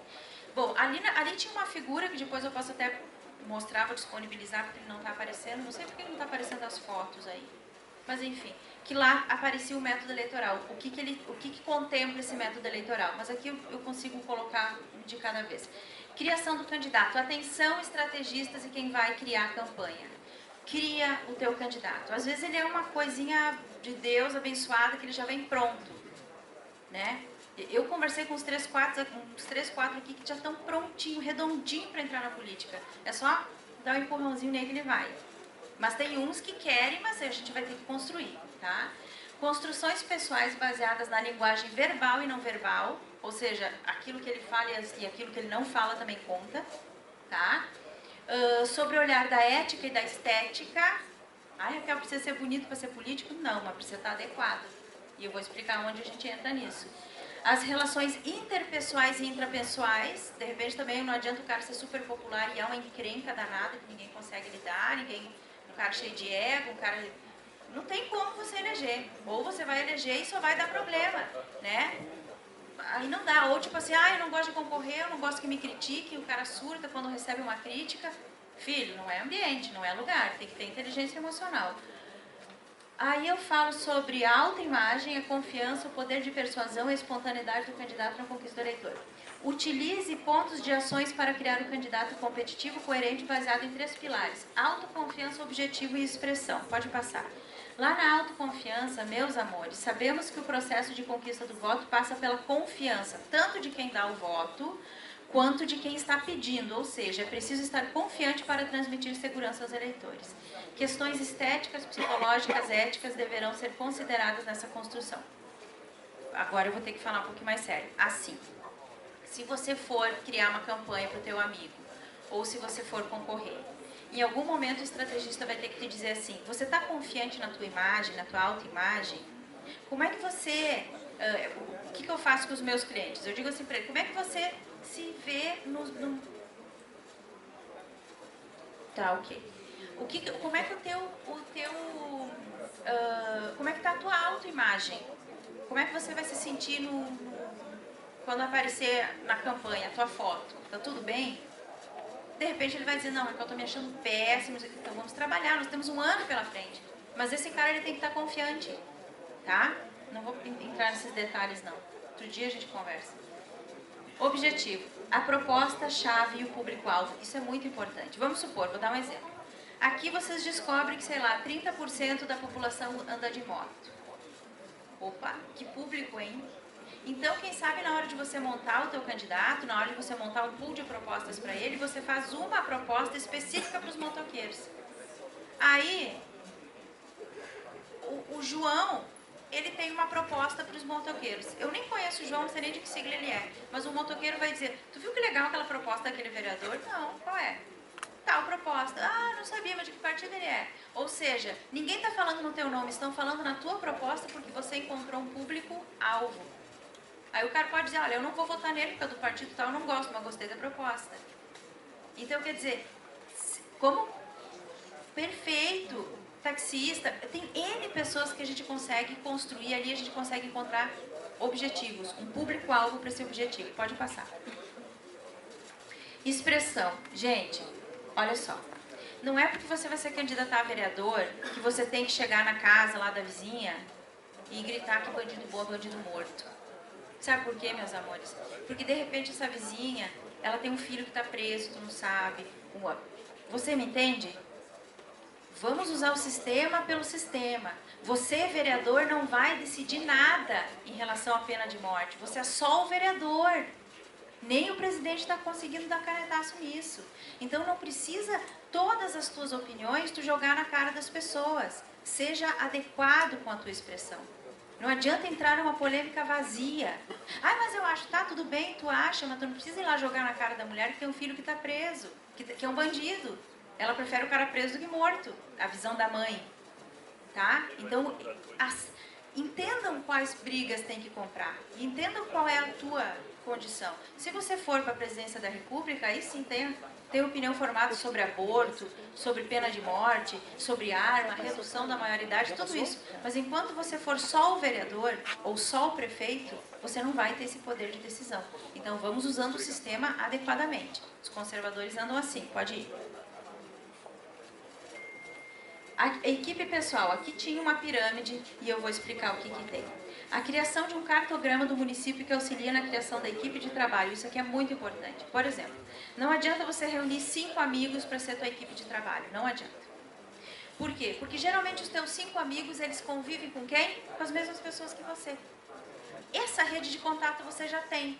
Mas Raquel, eu vou chamar quem? Os desconhecidos? Praticamente. E eu vou explicar como, pode passar. Aplicação do cartograma. Aqui tinha um mapa de Boa Viagem, dividido por municípios. Tá? Não me pergunte por que não está vindo as imagens, pode ir. Questionário por bairro. O que vocês vão fazer? Vocês vão aplicar, vocês vão pegar o mapa do município de vocês e dividir por bairros. E vocês vão aplicar em cima de cada município, de cada bairro, esse tipo de pergunta. Me dá o nome do... o que eu quero que vocês, se vocês tiverem que escrever, vocês começam a escrever. Não precisa me dizer quem é, mas vai pensando aí se você conhece alguém. Lá no bairro e tal. Me dá o nome de um professor de futebol do bairro. O nome do árbitro que apita os jogos da comunidade. O nome de um agente de saúde ou a pessoa responsável pela área. Tipo assim, o fulaninho quebrou a perna. Com quem que a gente fala para conseguir ambulância? Sabe aquela coisa nada toda? O nome do responsável pela segurança do bairro. A benzedeira ou curandeira do bairro. O nome dos pastores das igrejas locais, o nome dos professores de dança, teatro, música, artes do bairro, o nome do líder comunitário. Por que eu preciso disso para cada município? Eu entrego isso, ele me manda o mapa por e-mail, eu aplico esse método em cima e eu devolvo para o candidato. Ele tem 1 mês para conseguir tudo isso aqui. Ele vai ter que ir a campo descobrir toda essa gente aqui. Por quê? Porque essa gente aqui serão os abarcadores. O que vai trazer para o barco dele. No topo da pirâmide tem o candidato. Logo abaixo do candidato tem o contenção. Quem é o contenção? Contenção, ele vai elencar 1 ou 2 pessoas que vai andar com ele por tudo que é lugar. Esse contenção, ele vai ter uma goma de mascar quando o cara está com mau hálito. Ele vai ter um desodorante quando o cara está suado. E tem que ter. Tá? Uma toalha. Ele vai ter que ter um cartãozinho de crédito, um troquinho lá que é para pagar o combustível, o lanche, o posto, o isso, o aquilo. Se der problema, nós em plena campanha, eu montei aqui, tem 15 pessoas na equipe, e de repente dá um problema na moto do fulano que está lá no bairro, não sei o quê. Quem que vai resolver? O candidato? O estrategista? Não, o contenção. O contenção é imediatamente... O candidato nem precisa ficar sabendo disso. Vocês têm que blindar o candidato de vocês. O contenção tem que resolver. Ele tem que ter poder de decisão. Tá? Então não adianta botar a tua mulher como contenção. Ela, eu vou ter que falar com meu marido, ver se ele deixa. Não pode, o marido está trabalhando. Tá? É ela que tem que decidir. Se ela for para o ferro, vai. Diga, amor. Você vai lá e conversa com... Mas também você tem que ir lá negociar com ele, né? E não estou dizendo dinheiro, estou dizendo negociar projetos. Diga, eu estou aqui, oi, eu sou a Raquel, eu quero me candidatar e eu sei que você tem um projeto de escolinha, professor. Então, quem sabe assim, se você me ajuda, se você abre as portas para que eu chegue perto dos teus alunos, dos pais dos teus alunos, eu pensei em fazer tal projeto para você. Vai ser bom para ti e bom para ele. Aí ele vai te ligar e dizer assim, fulano, vai ter aqui um evento, eu vou dar um cachorro quente e um guaraná para a criançada, tu consegue para mim? Consigo. Vai lá, dá um cachorro quente e um guaraná para o pessoal e ele te liga no dia do evento e você vai. E ele vai chegar e vai dizer para os pais, olha, pais, esse é o fulano de tal, ele vai se candidatar, ele está com um projeto legal aqui para nós. Quer dizer, quem é o abarcador? Aquele cara que ele vai trazer o teu eleitor para perto de você. E não adianta você chamar os teus amigos para isso, porque os teus amigos, eles conhecem o mesmo grupo que você. Ou você vai lá, cara de pau, nunca apareceu no bairro, vai lá bater no bairro agora. Você precisa de gente de cada bairro para fazer esse abarcamento. Agroindústria familiar, lá no sul tem muito. Se você não é da agricultura, como é que você vai bater lá? Né? Então você tem que se adequar. Eu sei que são as comunidades que acabam elegendo as pessoas, mas vocês precisam que os abarcadores falem de você. E como que você vai fazer isso? Começa amanhã. Começa a procurar essas pessoas. Não trata eles como os teus rivais. Você tem que encontrar eles dentro de cada bairro. Pode passar, meu amor. Pool de propostas. Estudar um acervo de propostas de campanha exclusivas ou que já foram apresentadas em algum lugar. Vou supor, aquilo que eu falei das motos, né? Estuda. Olha que proposta legal, se adequar essa com essa, tal e tal, dá pra gente encontrar.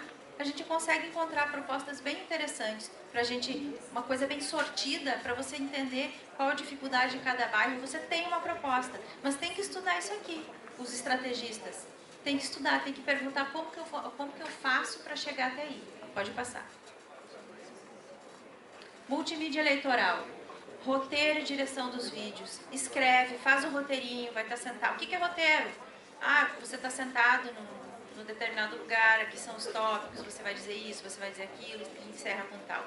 Mas não fala tudo num vídeo só, meu amor. Faz vários vídeos. Um que fala de tal proposta, outro que fala de tal proposta, um que se apresenta, um que você fala de uma forma mais apanhado geral. Não fica sendo maçante, não fica sendo chato. Faz uns vídeos curtos para o pessoal saber. Fala das tuas propostas e treina no celular mesmo, até ficar bom. Pode passar. Papelaria eleitoral, mesma coisa, né? Não adianta encher de bandeirinha. É a tua cara, o teu número e o teu partido. E bota a proposta. Não adianta encher de florzinha em coração. Ninguém cai nessa. Discursos. Montem textos. Isso eu tenho disponível. Eu monto isso para o pessoal. Os textos que servirão como base para improviso em eventos esportivos, agrícolas, educacionais. Tem que ter isso. Oi? Raquel. Diga, meu bem. Meu nome é Severo. Oi, Severo. Eu sou do município de Camaragibe, uma cidade estratégica aqui do Recife. Certo. Ela abre porta para o litoral e a Zona da Mata. É uma cidade de esquerda, o eleitorado dela se identifica dessa forma. Foi a cidade que criou a Onda Vermelha. Certo. Entendeu? Quando elegeu João Paulo, que arrumou a grana para eleger o Barbudo lá. Então, agora, no primeiro turno de Bolsonaro, ele teve 48 mil votos lá. No segundo turno, ele repetiu também os 48 mil votos. E a gente identificou, fizemos 3 carreatas lá, participando da organização, porque você sabe que a campanha de Bolsonaro foi uma coisa voluntária. Sim. E eu sou pré-candidato na cidade, a prefeito. E a gente identificou esse eleitorado. Dentro desse eleitorado, numa cidade de esquerda, Bolsonaro conseguiu repetir a mesma votação no primeiro e no segundo turno. Certo. E hoje a gente está começando a ver que aquele pessoal que votou em Bolsonaro, dos 48 mil que votaram em Bolsonaro, vamos colocar aí que 30 mil seja orgânico de Bolsonaro. Vai votar nele em qualquer momento da vida dele. Não tem nada a ver com o PSL. Inclusive tem um amigo meu aqui que falou, um colega que falou, eu me filiei no PSL de 4 horas da tarde, de 7 horas da noite eu me desfiliei. Eu fui pré-candidato a deputado pelo PRP. A gente teve aqui candidato a governador, 2 vezes pró-bolsonariano e caiu de paraquedas um candidato a governador que no final terminou não sendo. Então, por conta disso, a gente continuou.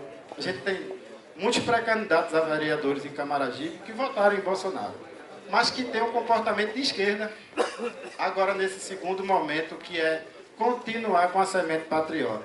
E dentro dessa visão publicitária da questão eleitoral do voto, a gente identificou que dá para ganhar essa eleição lá em Camaragibe, se conseguir concentrar esse voto orgânico de Bolsonaro. Dos 48, a gente acha que a cidade tem popularidade ainda, com certeza. Faz isso. Só que nossa cidade hoje tem 22 candidatos a prefeito. Me leva lá que eu aplico esse método eleitoral, fica 12. E aí, quando você Sabe, fala 10 dessa questão ninguém estão estratégica, eu achei bom fazer esse tipo de comentário, porque vocês nem imaginam, gente. Camaragibe foi quem deu a grana no Nordeste para eleger Lula. Eu sei não. Obrigado, Raquel. Sinta. Obrigadão. Sinto.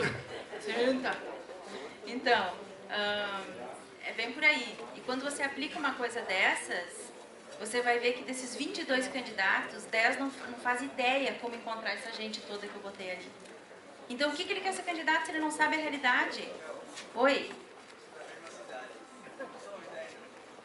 Ah, Jesus. Vai na fé, irmão.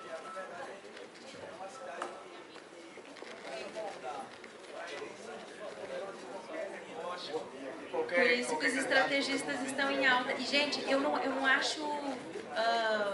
não é de uma cidade ou duas, é justamente porque nós estamos nascendo, nós fomos paridos ontem. A primeira turma de estrategistas formados será a minha. Então, quer dizer, nós estamos chegando também como estrategistas, como um novo projeto. E a gente, se os meus colegas sabem que eu estou fazendo essa instrução de tropa aqui com vocês, passando tudo que a gente pensa lá dentro, eu digo, por que você está dando o que nós temos para vender? Né? Mas é que é necessário agora a gente fazer esse tipo de instrução, para que cada um consiga o básico, o mínimo. Claro que depois a gente vai conversar, eu vou trocar material, enfim, que a gente vai aprofundar. É porque realmente eu vou ter que parar de falar daqui a pouquinho, porque tem alguém que vai pegar um voo. Pode passar. Discursos, então, tenha sempre em mão. Gente, debate, argumentação... Oi, meu bem. Argumentação política, tá, gente? Por favor, já te escuto. Argumentação política tem que ter, mas também não precisa ter opinião para tudo, tá? Aquela história que eu falei de bandido bom, bandido morto, se você é vereador, esquece, não é a hora. Você precisa agradar, usa o sistema a teu favor, não é guerra de um homem só, é guerra para ser eleito em grupo. Fala quem pegou o microfone. Bom dia. Pessoal, já me conhecem de ontem. Eu estou fazendo da seguinte forma lá na minha cidade. Eu estou identificando, eu identifico líderes de comunidade e líderes de segmento. Certo. Então, aquela pessoa que é daquela, eu procuro dentro daquele distrito, daquela comunidade, uma pessoa que tem uma influência, que ela tem alguma coisa com direito. Não vamos partido não, tá? Partido do PSL, né? Pode ser outro. Identifico segmento. Então, essa semana veio uma menina conversar comigo e por conta da prefeitura não ter feito pela parte de saneamento básico, ela pegou Zika, teve um filho que teve cefalia e ela começou a atuar nessa área. Então eu identifiquei ali uma líder de segmento. Boa, então, boa, garoto. Eu tenho feito muito esse trabalho. Então eu vejo alguém que ele, dentro da Assembleia de Deus, ele é uma pessoa que é bem influente. Isso. Vai ser meu líder de segmento. E tem aquelas pessoas que dentro da comunidade, elas se sobressaem. Então, pô, esse camarada aqui é um camarada que eu vou escolher, isso? tá entendendo? O que ele está fazendo é abarcamento. Ele está escolhendo na comunidade dele os abarcadores, os caras que vão trazer para o barco dele. Não sei se ele vai ser candidato ou ele vai criar para alguém. Os estrategistas, eu conheço uns quantos que eles são disputados porque eles têm voto. Eles têm o poder de voto, mas eles não são candidatos, mas eles conduzem o voto para quem eles quiserem. De tanto você trabalhar na área de estratégia, você domina o voto. O voto é teu, as pessoas confiam em ti. Bom, eu nunca errei quando eu apostei no candidato que a Raquel me mandou apostar. Então eu vou confiar nela. Hoje eu estou contigo, amanhã eu estou contigo. Mas eu tenho que saber daí que o estrategista não pode ser também uma pessoa tão leviana de apostar em qualquer um. Por isso que tudo que você aplica tem que ter coerência. Hoje a dificuldade maior é montar a nominata, principalmente com os 30%. Certo. Então o que eu digo para os meninos que estão lá comigo? Você não tem que querer ser candidato, você não tem que querer ser vereador, você não tem que querer ser prefeito. Besteira. Você tem que querer que as pessoas queiram que você seja vereador, Exato. que você seja prefeito. Exato. Quando você faz isso, a vitória é certa, porque todo mundo quer que você seja, tá entendendo? Olha só, ele traduziu aquilo que eu falei ali no começo, o bonzinho não se elege. O cara que não entra em polêmica não se elege. Por quê? Porque no momento que eu entrei em polêmica, as pessoas que têm o mesmo pensamento que eu, elas ficam dizendo, isso aí, Raquel, fala mesmo. Eu não tenho coragem, mas vai lá e fala. Eu automaticamente me coloco como liderança e as pessoas querem me eleger. Agora, se eu for lá humildezinha, oi, o senhor tem um votinho pra mim? Não. Tu não fala, nem te conheço, vai querer meu voto agora por quê? Diga. Raquel, a gente no interior tem muito essa questão de votar no candidato que ganha. Sim. Entendeu? As pessoas só querem votar no candidato que ganha. Tu só faz pergunta boa. Olha só, eu perguntei isso pro meu professor. Eu disse assim, professor, diante de tudo isso que a gente estuda, por que ainda tem o pessoal que fica segurando bandeira na rua? Pra quê? Pra que tanto bandeiraço? Pra que, né? Ele disse assim, Raquel, porque existe muita gente que só vota naquele que está ganhando. Então, quanto mais bandeira, mais barulho aquele cara faz, dá a impressão que ele está na frente. Veja que loucura. Também é um processo de desenvolvimento político, que um dia vai cair, viu? As eleições vão começar a ficar um pouco mais enxutas.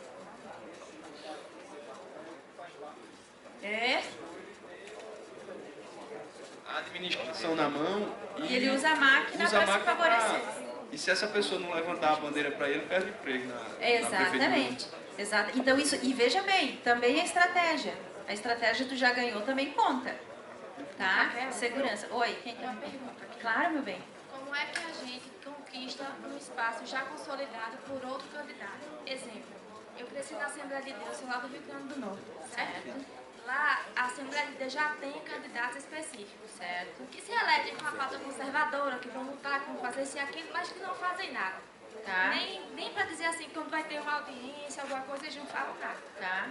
A pergunta é, esse pessoal já está consolidado lá. Certo. Como agora um candidato conservador, que de fato vai defender a pauta conservadora, pode se apresentar para os líderes da igreja e se mostrar como uma opção viável. Se não para os líderes, para os fiéis, pelo menos. Se fosse comigo, eu arrumo uma treta com ele rapidinho. E eu me imponho nele. Ou você arruma uma treta com esse cara e você mostra que ele não é aquilo que ele disse que é, ou os caras vão continuar confiando nele. Né? Isso que você disse pra mim, você tem que dizer na frente da Assembleia. Dizer, tá, mas que conservador, ele fala o quê? Ele disse que ele representa vocês onde? Eu represento mais vocês do que ele. E começa a se impor.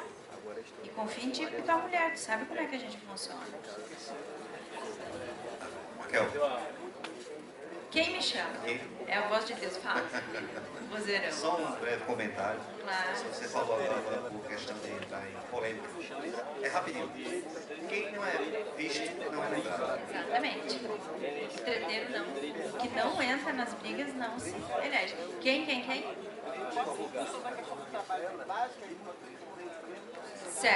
Certo. Vamos seguir.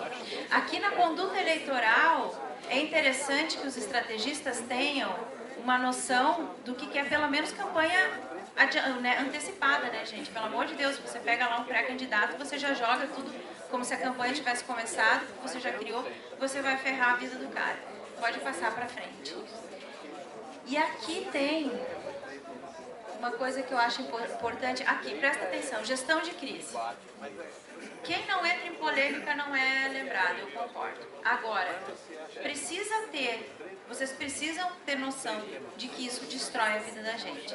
Eles arrastam o nosso nome no chão. Isso não é para vocês se apavorarem, é para vocês se blindarem. Existem formas de você se blindar. Vai entrar na política, tenha redes sociais. Mas, tira as fotos dos filhos, tira a foto da esposa, para de postar tudo que tu come, para de postar onde é que você vai, usa aquela plataforma, faz uma limpeza. Ah, falei um palavrão no jogo do não sei o que, tira aquilo ali. Fiz uma crítica para não sei o que, tira aquilo ali. Deixa só o que interessa. Faz um filtro. Fecha aquele perfil que você tem pessoal e cria um político, cria um novo, cria um zerado. Posta só alguma coisa para o pessoal saber que você existe, que tu tem família, ou enfim. Mas cria uma nova coisa. Gente, vocês vão ser atacados. E nós também precisamos, e nós temos estratégia para ajudar. Por exemplo, eu vou dar um exemplo aqui. Eu tenho uma página que se chama Direito de Resposta. É uma página lá de Facebook. Ela vai ser estilo ódio do bem. Sabe ódio do bem? O cara posta lá, ai, mas amor, por favor, amanhã ele tá rindo da facada do Bolsonaro. A gente desmonta um cara desses, porque a teoria não bate com a prática. O que acontece? Alguém vai lá na tua página e te faz um desaforo qualquer. Lá na tua equipe, infelizmente eu não consegui mostrar a figura, lá na tua equipe você vai ter o candidato, o contenção, que é logo embaixo, que é aquele cara que vai estar sempre contigo, com a pastinha, com qualquer coisa lá para você. Embaixo dele vem o abarcamento, que é esse que eu já expliquei, que vocês vão encontrar dentro dos bairros de vocês, os abarcadores, né, dos bairros do município. Embaixo desses tem os grupeiros e os interativos. Quem é? Pode ser uma pessoa cada um. O grupeiro é aquele que vai ficar só em contato com o estrategista e com o resto das pessoas da tua equipe. Ele vai cuidar do grupo.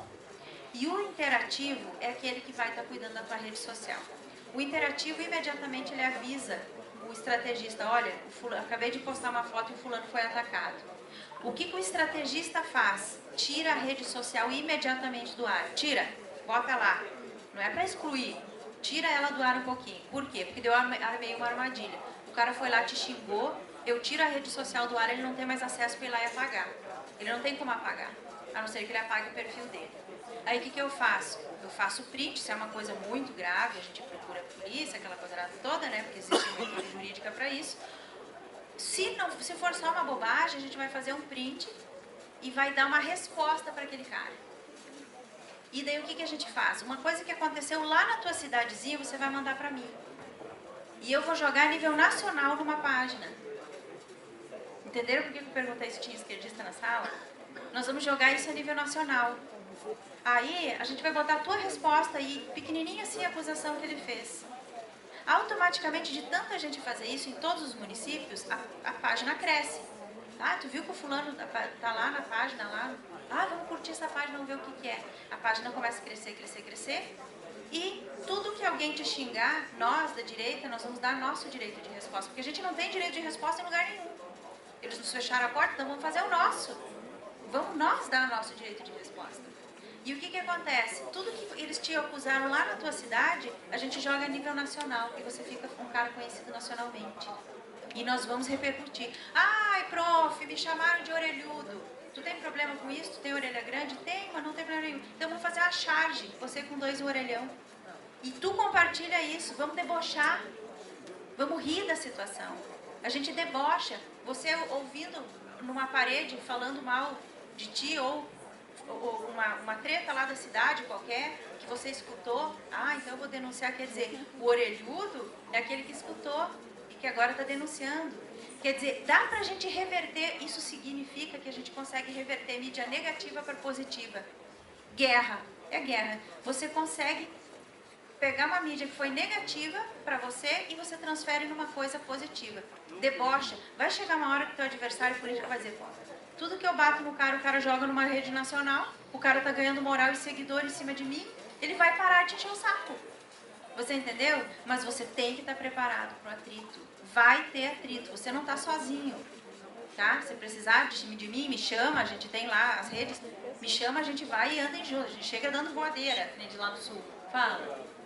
Pode perguntar.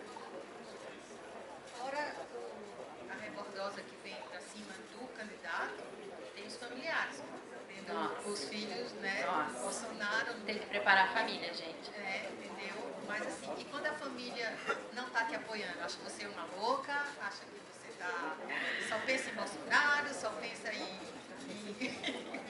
cursos, só pensa em aprender o conservadorismo, e aí você virou ovelha negra da família. Né? Faz que nem eu. Eu também, tu acha que foi bem tranquilo para sair de casa? Eu vim igual. Quando chegar em casa eu resolvo. Todos votaram em Bolsonaro porque não queriam a direita, mas nem todos reconhecem o valor que Bolsonaro tem e o que ele está fazendo para o Brasil. Então, é família conhecida, né, vamos dizer assim, em Maceió, e a coisa vai vir rebordosa para cima dali também. Né? E assim, amiga, principalmente nós mulheres, a gente tem essa questão de quando é um homem que se coloca na política, diz, ele é corajoso. Quando é mulher, diz, tá fazendo ali, louca? Aquilo ali não é verde pra ti? A gente sabe como é que é. Só que a nossa roda, ela é um pouco mais demorada para girar, mas gira. Quando gira, sabe que a gente passa por cima. Então, vai com tudo, mas não desiste. Deixa eu falar. Bom dia, professora Raquel. Tudo bem, meu bem? Professora, eu sou do PSL de Alagoas. Nós fomos... A única capital do Nordeste no Bolsonaro ganhou, foram 63% dos votos, a gente fez um trabalho bem legal. E a gente continuou fazendo um trabalho bem legal. Mas o que a gente observou, não só em Alagoas, mas também no Brasil inteiro, a direita começou a se dividir quando foram começando a se montar os diretórios. Certo. Algumas das pessoas acharam que tinham mais direito do que outras de serem diretores e acabaram, se eu não sou diretor também eu não vou para o PSL, eu vou para outro partido. E isso está acontecendo no Brasil inteiro. Alguns têm razão, outros não. Outros realmente caíram de paraquedas lá, só aqui diretor do PSL. Outros não, outros realmente trabalharam, fizeram por onde e estão lá. Tirando isso, eu quero fazer um convite na frente de todo mundo. Uma página a nível nacional, chama Agência Federal de Brasil. São 2,5 milhões de seguidores. Eu dei uma procuradazinha aqui na direita de resposta. Encontrei 3 com o mesmo nome. E eu não sei qual é da senhora. Eu vou botar lá. Mas aí a gente vai fazer o que a senhora precisar postar e quiser colocar na Agência Federal de Brasil. Uau, você é demais. Muito obrigada mesmo. Que bom. E a gente joga também depois no República de Curitiba, no Cidade Online, que a gente tem acesso, escreve lá. Agora também no Crítica Nacional, que fui chamada para escrever. Então a gente consegue andar num bloco de direita bem... Tá, é pra eu parar de falar isso, desligar a luz pra eu ir embora. Professora, aqui. Oi. Bom dia. Tudo bem, querido? Eu já ia começar a dizer ao pessoal do Camaragibe, porque sabia que eu ia falar. A senhora bateu no Você é o palestrante agora? Não. Ah, tá. A senhora bateu num ponto muito interessante, a questão da perseguição em rede social. Certo. Sou vereador da cidade de Camaragibe, estou no meu 2º mandato, e tive a coragem, durante 37 anos da história da cidade, em enfrentar uma família que era temida por todos os públicos da cidade de Camaragibe. Coragem. A família essa que já bateu em ex-prefeito, já ameaçou de puxar arma, porque era tudo uma família militar e achava que era dono da cidade. Sim. Então fui eleito a vereador pela primeira vez, tive a coragem de denunciar o prefeito, através da denúncia que a gente fez. A Polícia Federal chegou em Camaragibe por um desvio de 100 milhões de reais, isso foi conhecido em todo o estado de Pernambuco. E tu tá vivo falando comigo. Agora fui reeleito, e agora tive a coragem, mais uma vez, de denunciar 65 milhões de reais que o atual prefeito, que se tornou internacionalmente conhecido como a cidade do prefeito que lançou uma cantora, que eu não quero dizer o nome da música aqui, que era bastante coisa. Quanto você fofoca, não sei. E hoje, desses 22 pré-candidatos a prefeito, todos em rede social, só sabe bater no vereador Toninho. A porrada só vem em cima de mim. Quem não presta é Toninho. A questão de apoio de muitas pessoas que se diz conservadora do município, na hora de denunciar a corrupção da cidade, ficaram omissas, ficaram calados, e alguns defendem até esses ex-prefeitos que desviaram, que respondem processo, que está aí, o amigo quando falou do PSL, do Marcos. Eu procurei o PSL com o maior desejo de ir para o PSL, mas ele preferiu dar o PSL a um ex-deputado que responde processo por nota fiscal falsa, que foi deputado, desvio de dinheiro. E hoje em Camaragibe, o que é que a gente vê? Um leque bastante aberto, todo mundo querendo ser prefeito em Camaragibe. É pessoas vindo de outra cidade, pessoas se formando. Tem grupo até de São Paulo que estão lá dando porrada e se lançando candidato a prefeito. Então, hoje eu pergunto, uma amiga disse, foi muito feliz. A gente que defendeu o nome do nosso presidente, hoje a gente encontra uma dificuldade imensa de dizer, ó, estou sozinho. Qual é a ajuda? De onde eu posso ter ajuda? Eu acho que vem disso, vem dessa... Tive professora dentro da minha cidade, tive que tirar meus filhos do colégio, perdi o ano letivo, tive que mudar todo o meu sistema de vida. Hoje ando por uma rua, mudo de carro. Hoje fui pedir apoio policial, o Estado disse não tenho como dar apoio policial. Ajudei a Draco a prender o prefeito da cidade, está no cotel, e hoje eu sou sozinho na cidade, e aquela base que se diz quero mudar a história, sou contra a corrupção, tudo defende a bandeira daqueles corruptos que passaram pelo poder. E o nome que a gente defendeu, fui o único vereador na cidade de Camaragibe, em termos dos 13 vereadores, em comprar 100 camisas de Bolsonaro e ir para as redes sociais e dizer, esse é meu presidente. Na hora que a gente pede um apoio, que vai bater na porta, a gente está abandonado no campo de batalha. Eu acho que isso vem daquilo que eu falei, que eu não queria chocar na hora de falar. Né? Talvez é porque não seja essa pessoa que vai nos ouvir. Não porque ele não queira, é porque ele está numa situação onde não é uma luta para um homem só e para um mandato só. Tá, gente? Eu acho que isso é interessante. Já escuto. Só responder ele. Não é uma luta para um homem só e para um mandato só. É uma luta, assim, que se ele pudesse, de repente, chegar e nos escutar, ele escutaria todos, mas não dá. Tá? Então, é uma coisa de cada vez.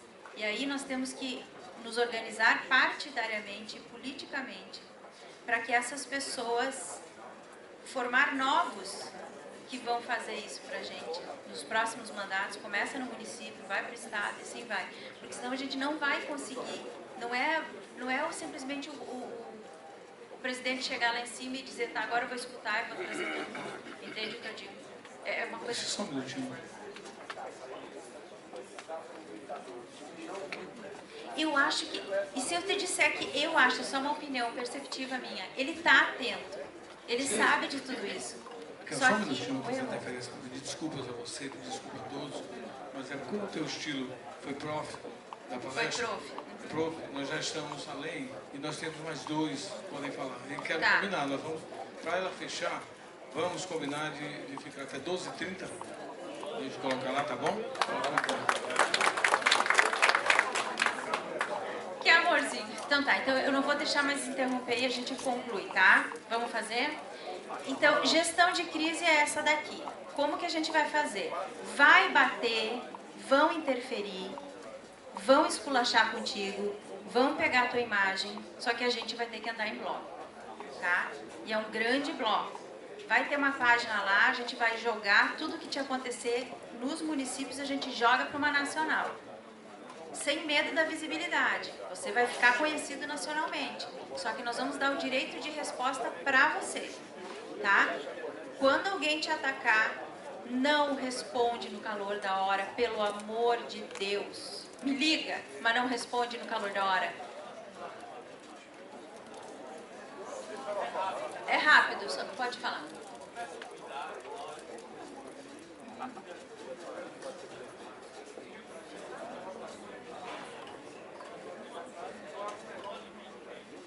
Sim, mas daí para isso a gente bloqueia o nomezinho dele, né? A gente não dá mídia para ele. O direito é de resposta, não de ataque. Então a gente bloqueia ele, não vamos dar mídia pro cara, até porque senão a gente toma processo de expor ele, né? Mas a gente vai dar mídia para a resposta. E assim, é lógico que isso vai acontecer, tá? Então vocês têm que estar preparados para isso. Quanto menos coisas você deixar no ar para eles te atacarem, melhor. Você vai ter que conversar com a tua família, enfim. Tá? Então, assim, infelizmente eu não consigo ver. Passa, deixa eu só ver se tem uma outra imagem, que eu acho que ela não vai abrir.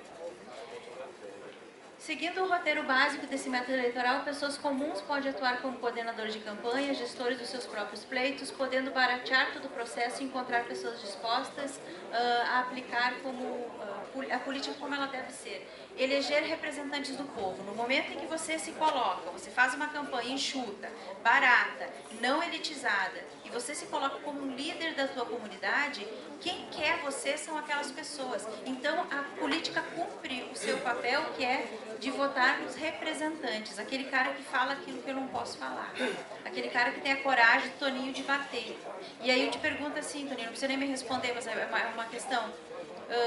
Você disse que você está sozinho, mas se você continua tendo apoio de votos, você não está sozinho. Tu entende? Então, por quê? Porque quanto mais bater em você e mais pessoas fizerem coro com a tua voz, mais tempo você fica na política. Na hora que as águas se acalmarem, tu cai. Vai entrar outro no teu lugar. Então, que bom que você está no meio do mar revolto, é você que fica. Toda vez que a água estiver muito calma, ninguém vai se interessar pelo teu nome. Você vai ter que se impor em algum momento. A política é para corajosos mesmo, tá? Você tem que ter uma proposta, você tem que ter capilaridade, você tem que ter um bom discernimento e uma boa equipe. Então, na ponta da equipe, a foto é uma pirâmide, depois eu disponibilizo o material. Não sei por que não abriu, porque ali aparece, né, amigo? Aparece, né? Mas enfim, o que acontece? É uma ponta de pirâmide. Lá em cima tem o candidato. Embaixo tem o contenção, que é aquele cara que vai ajudar a gente em todas, tá? Abaixo do contenção nós temos o abarcamento, que é esses nomes que vocês vão encontrar das pessoas para trazer para o barco de vocês dentro dos municípios. Abaixo disso nós... É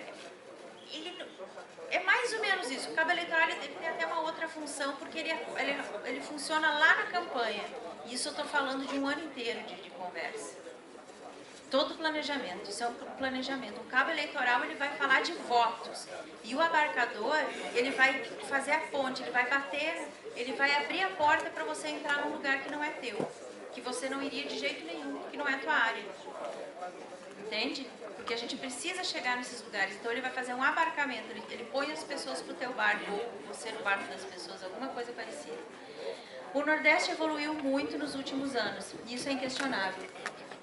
Também sabemos que há muito ainda por fazer, enfim. Aqui eu quero falar de heróis. O país carece de líderes, e eu acho que uma das coisas mais tristes que a esquerda tirou da gente foi aquela visão. Ontem à noite eu conversava até tarde da noite com as minhas amigas de quarto, não sei se elas estão aí. Nós falávamos sobre isso. Uma das coisas que a esquerda nos tirou foi aquela esperança de que pessoas comuns podem ser heróis, podem fazer diferença. Porque dá a impressão de que a esquerda elitizou tanto que na cabeça deles o Lula continua pobre. Ele é milionário, mas ele continua o pobre que conseguiu. Ele não é o pobre, mas ele continua o pobre. E dá a impressão que o único pobre que pode conseguir é o Lula. O resto ninguém mais pode conseguir. Então, você dizer que o Sérgio Moro é herói, nossa, tu quer esculachar com alguém? Diz que o Sérgio Moro é um herói. O herói é quem sobrevive com o salário mínimo. Eu concordo contigo, mas ele tem a parcela de heroísmo dele em outro sentido, né? Ele foi herói dentro da Lava Jato, sim. Quando a Lava Jato estava sendo enterrada, ele e o Deltan puxaram a Lava Jato pelos cabelos. Ai, mas o juiz tem que ser imparcial. Se eu for mãe do bandido, eu quero que o juiz seja imparcial. Que daí quando estiverem acabando com o projeto, com o processo, o juiz não se mete. Agora, se eu sou mãe da vítima, eu não quero que o juiz seja imparcial. Eu quero que ele veja o processo sendo acabado e ele diz, não, pera um pouquinho, volta aqui, me dá esse papel aí de novo. Isso. Aí eu pergunto assim pra vocês. Mas não pode acontecer da equipe dos procuradores andar junto com o juiz. Quem disse, Berenice? Quem disse que não pode? Num júri, como é que funciona? Imagine como é que funciona. Não está aqui o juiz e não está do lado dele o promotor, em cima de uma bancada, e os advogados de defesa não estão embaixo? Eles andam junto num júri comum. Por que na Lava Jato não? Por que a promotoria e o juiz não podem conversar? Por que quando vê que a coisa está desandando, por que não pode ter troca? E aí eu pergunto assim, quantas Lava Jato já começaram e a gente nunca ficou sabendo porque foi morta ainda no ovo? não tirou o biquinho para fora, foi esmagado e a gente nunca ficou sabendo por quê? Porque os juízes eram imparciais. Porque os juízes não queriam se meter. Ah, não, ó, daqui para frente eu não vou sozinha, tô com medo, não dá, me ameaçaram. E de repente eles fizeram uma força-tarefa. O que é uma força-tarefa? Lá em Brumadinho fizeram uma força-tarefa para ajudar lá, não sei o quê. Quem que tá lá? Polícia Civil, Polícia Militar, os bombeiros, as ONGs, não sei o que, não sei o que. Força-tarefa. Várias instituições em cima de uma tarefa. O que é a Lava Jato? Não dizem assim? A força-tarefa da Lava Jato? Então, as instruções estão no rótulo. São várias instituições andando juntas. Aí veio o esquerdista me dizer assim, ai, mas o Moro não tinha que ter conversado com o Deltan. Mas não é uma força-tarefa? Não tem que andar junto? Então, quer dizer, tem coisas que a gente precisa começar a contestar. A gente precisa analisar isso de outra forma. Então, assim, eu sei que os conservadores têm toda essa questão de... A gente tem pressa, eu sei disso. Eu sei que a gente passaria a tarde inteira, cada um com seus desabafos, cada um com as suas coisas. E eu gosto muito, eu sou muito humana, eu gosto de ouvir vocês. Eu acho que isso vai concluindo. A campanha, ela tem que ser pensada de uma forma muito humana. E eu acho que a gente tem que voltar a olhar lá para a base. Porque se a gente começar a fazer campanha pensando no deputado, desculpa se tiver deputado aí, no deputado fulano, no senador ciclano, a gente não vai para frente. Sabe por quê, meus amores? Porque eles não nos querem lá. Eles já estão lá, eles não querem concorrência. Nós temos que começar a pensar lá no vereador. Nós temos que montar campanha estratégica para vereador, sim. Nós temos que fazer estratégia de igreja. Igreja faz o seguinte, eu tenho uma igreja e você tem outra. Ó, Raquel, eu vou ter um culto lá, meu primeiro dia, não sei o quê. Eu pego todos os meus fiéis e vou lá na igreja dela. Para que o pessoal daquela comunidade ache que ela não tem ninguém para ela. É tudo gente de outra igreja. Aí ela fica devendo uma visita para mim e uma visita para outra igreja. E assim a gente vai edificando até cada um ter os seus fiéis. É assim que funciona. E na estratégia política é assim. Vocês têm que ajudar, sim. O teu colega vereador lá de tal cidade que vai fazer um evento, vai lá. Ele é de direita, ele está contigo, forme uma rede. Isso é base, isso é militância. E me desculpa se vocês não gostam da palavra militância. Isso é militância. Militância política. Ah, militância é coisa do PT. Não, militância vem lá do exército. Sabe o que é militância? Quando o pelotão ficava abandonado, porque achavam que eles estavam mortos, ou porque eles estavam no meio de uma emboscada, os generais diziam, não tem como resgatar. Aí os milicos começavam a militar, não é guerrear, eles militavam para sair daquela situação e sobreviver. Isso se chama militar. Quando você perde a estratégia, quando você perde o comando e você está lutando só pela sobrevivência. Então você não está guerreando, você está militando. E o que nós estamos fazendo aqui é militância. Vocês têm que entender o que é a militância para não falar bobagem, dizendo assim, isso é coisa de esquerda, não sei o que, não. Isso é sobrevivência. Isso é manter o pouquinho que tem e organizar as bases, sem depender da decisão do deputado, do senador, de não sei quem. Nós temos que colocar novos nomes. Parem de focar só naqueles que já estão eleitos. Tem muita gente boa querendo entrar na política e está sendo esgoelada. Não, tu não vai. Tu não tem dinheiro, não tem fundo partidário, tu não tem capilaridade. Então arrisquem. Façam campanha estratégica sim, vamos conversar, vamos trocar ideia. Eu passo material, eu não cobro para isso, tá ali, vai. Os grupos que me contratam para montar campanha, aí sim, eu cobro para montar campanha. Agora, para organizar a militância, organizar as campanhas que vocês vão organizar, eu não vou me incomodar. Eu já tenho material pronto, eu divulgo, eu passo para vocês. Montem isso, montem as equipes, vão atrás disso. Mas sem receio do que vão dizer. E saibam, vai ter treta. Vai ter. E se não estiver treteando com ninguém é porque está errado. É porque você não representa nada. Você não é um problema para aquela pessoa. Então, blindem os candidatos que vocês forem cuidar. Cuidem dele com carinho. Não abandonem esse candidato. Não abandonem. E façam um pacto com o candidato de vocês. Olha, eu entro na tua campanha, eu sou cuidadora da tua campanha, só que você vai ter que confiar em mim. Né? Se tiver algum problema que eu vou descobrir logo ali na frente, eu preciso que você conte logo, que daí a gente já resolve. Não entre na campanha baseado na mentira, gente. Que vocês vão ser esmagados. Vai na verdade, vai na fé, vai naquela situação, confia no teu estrategista e vão montando, tá?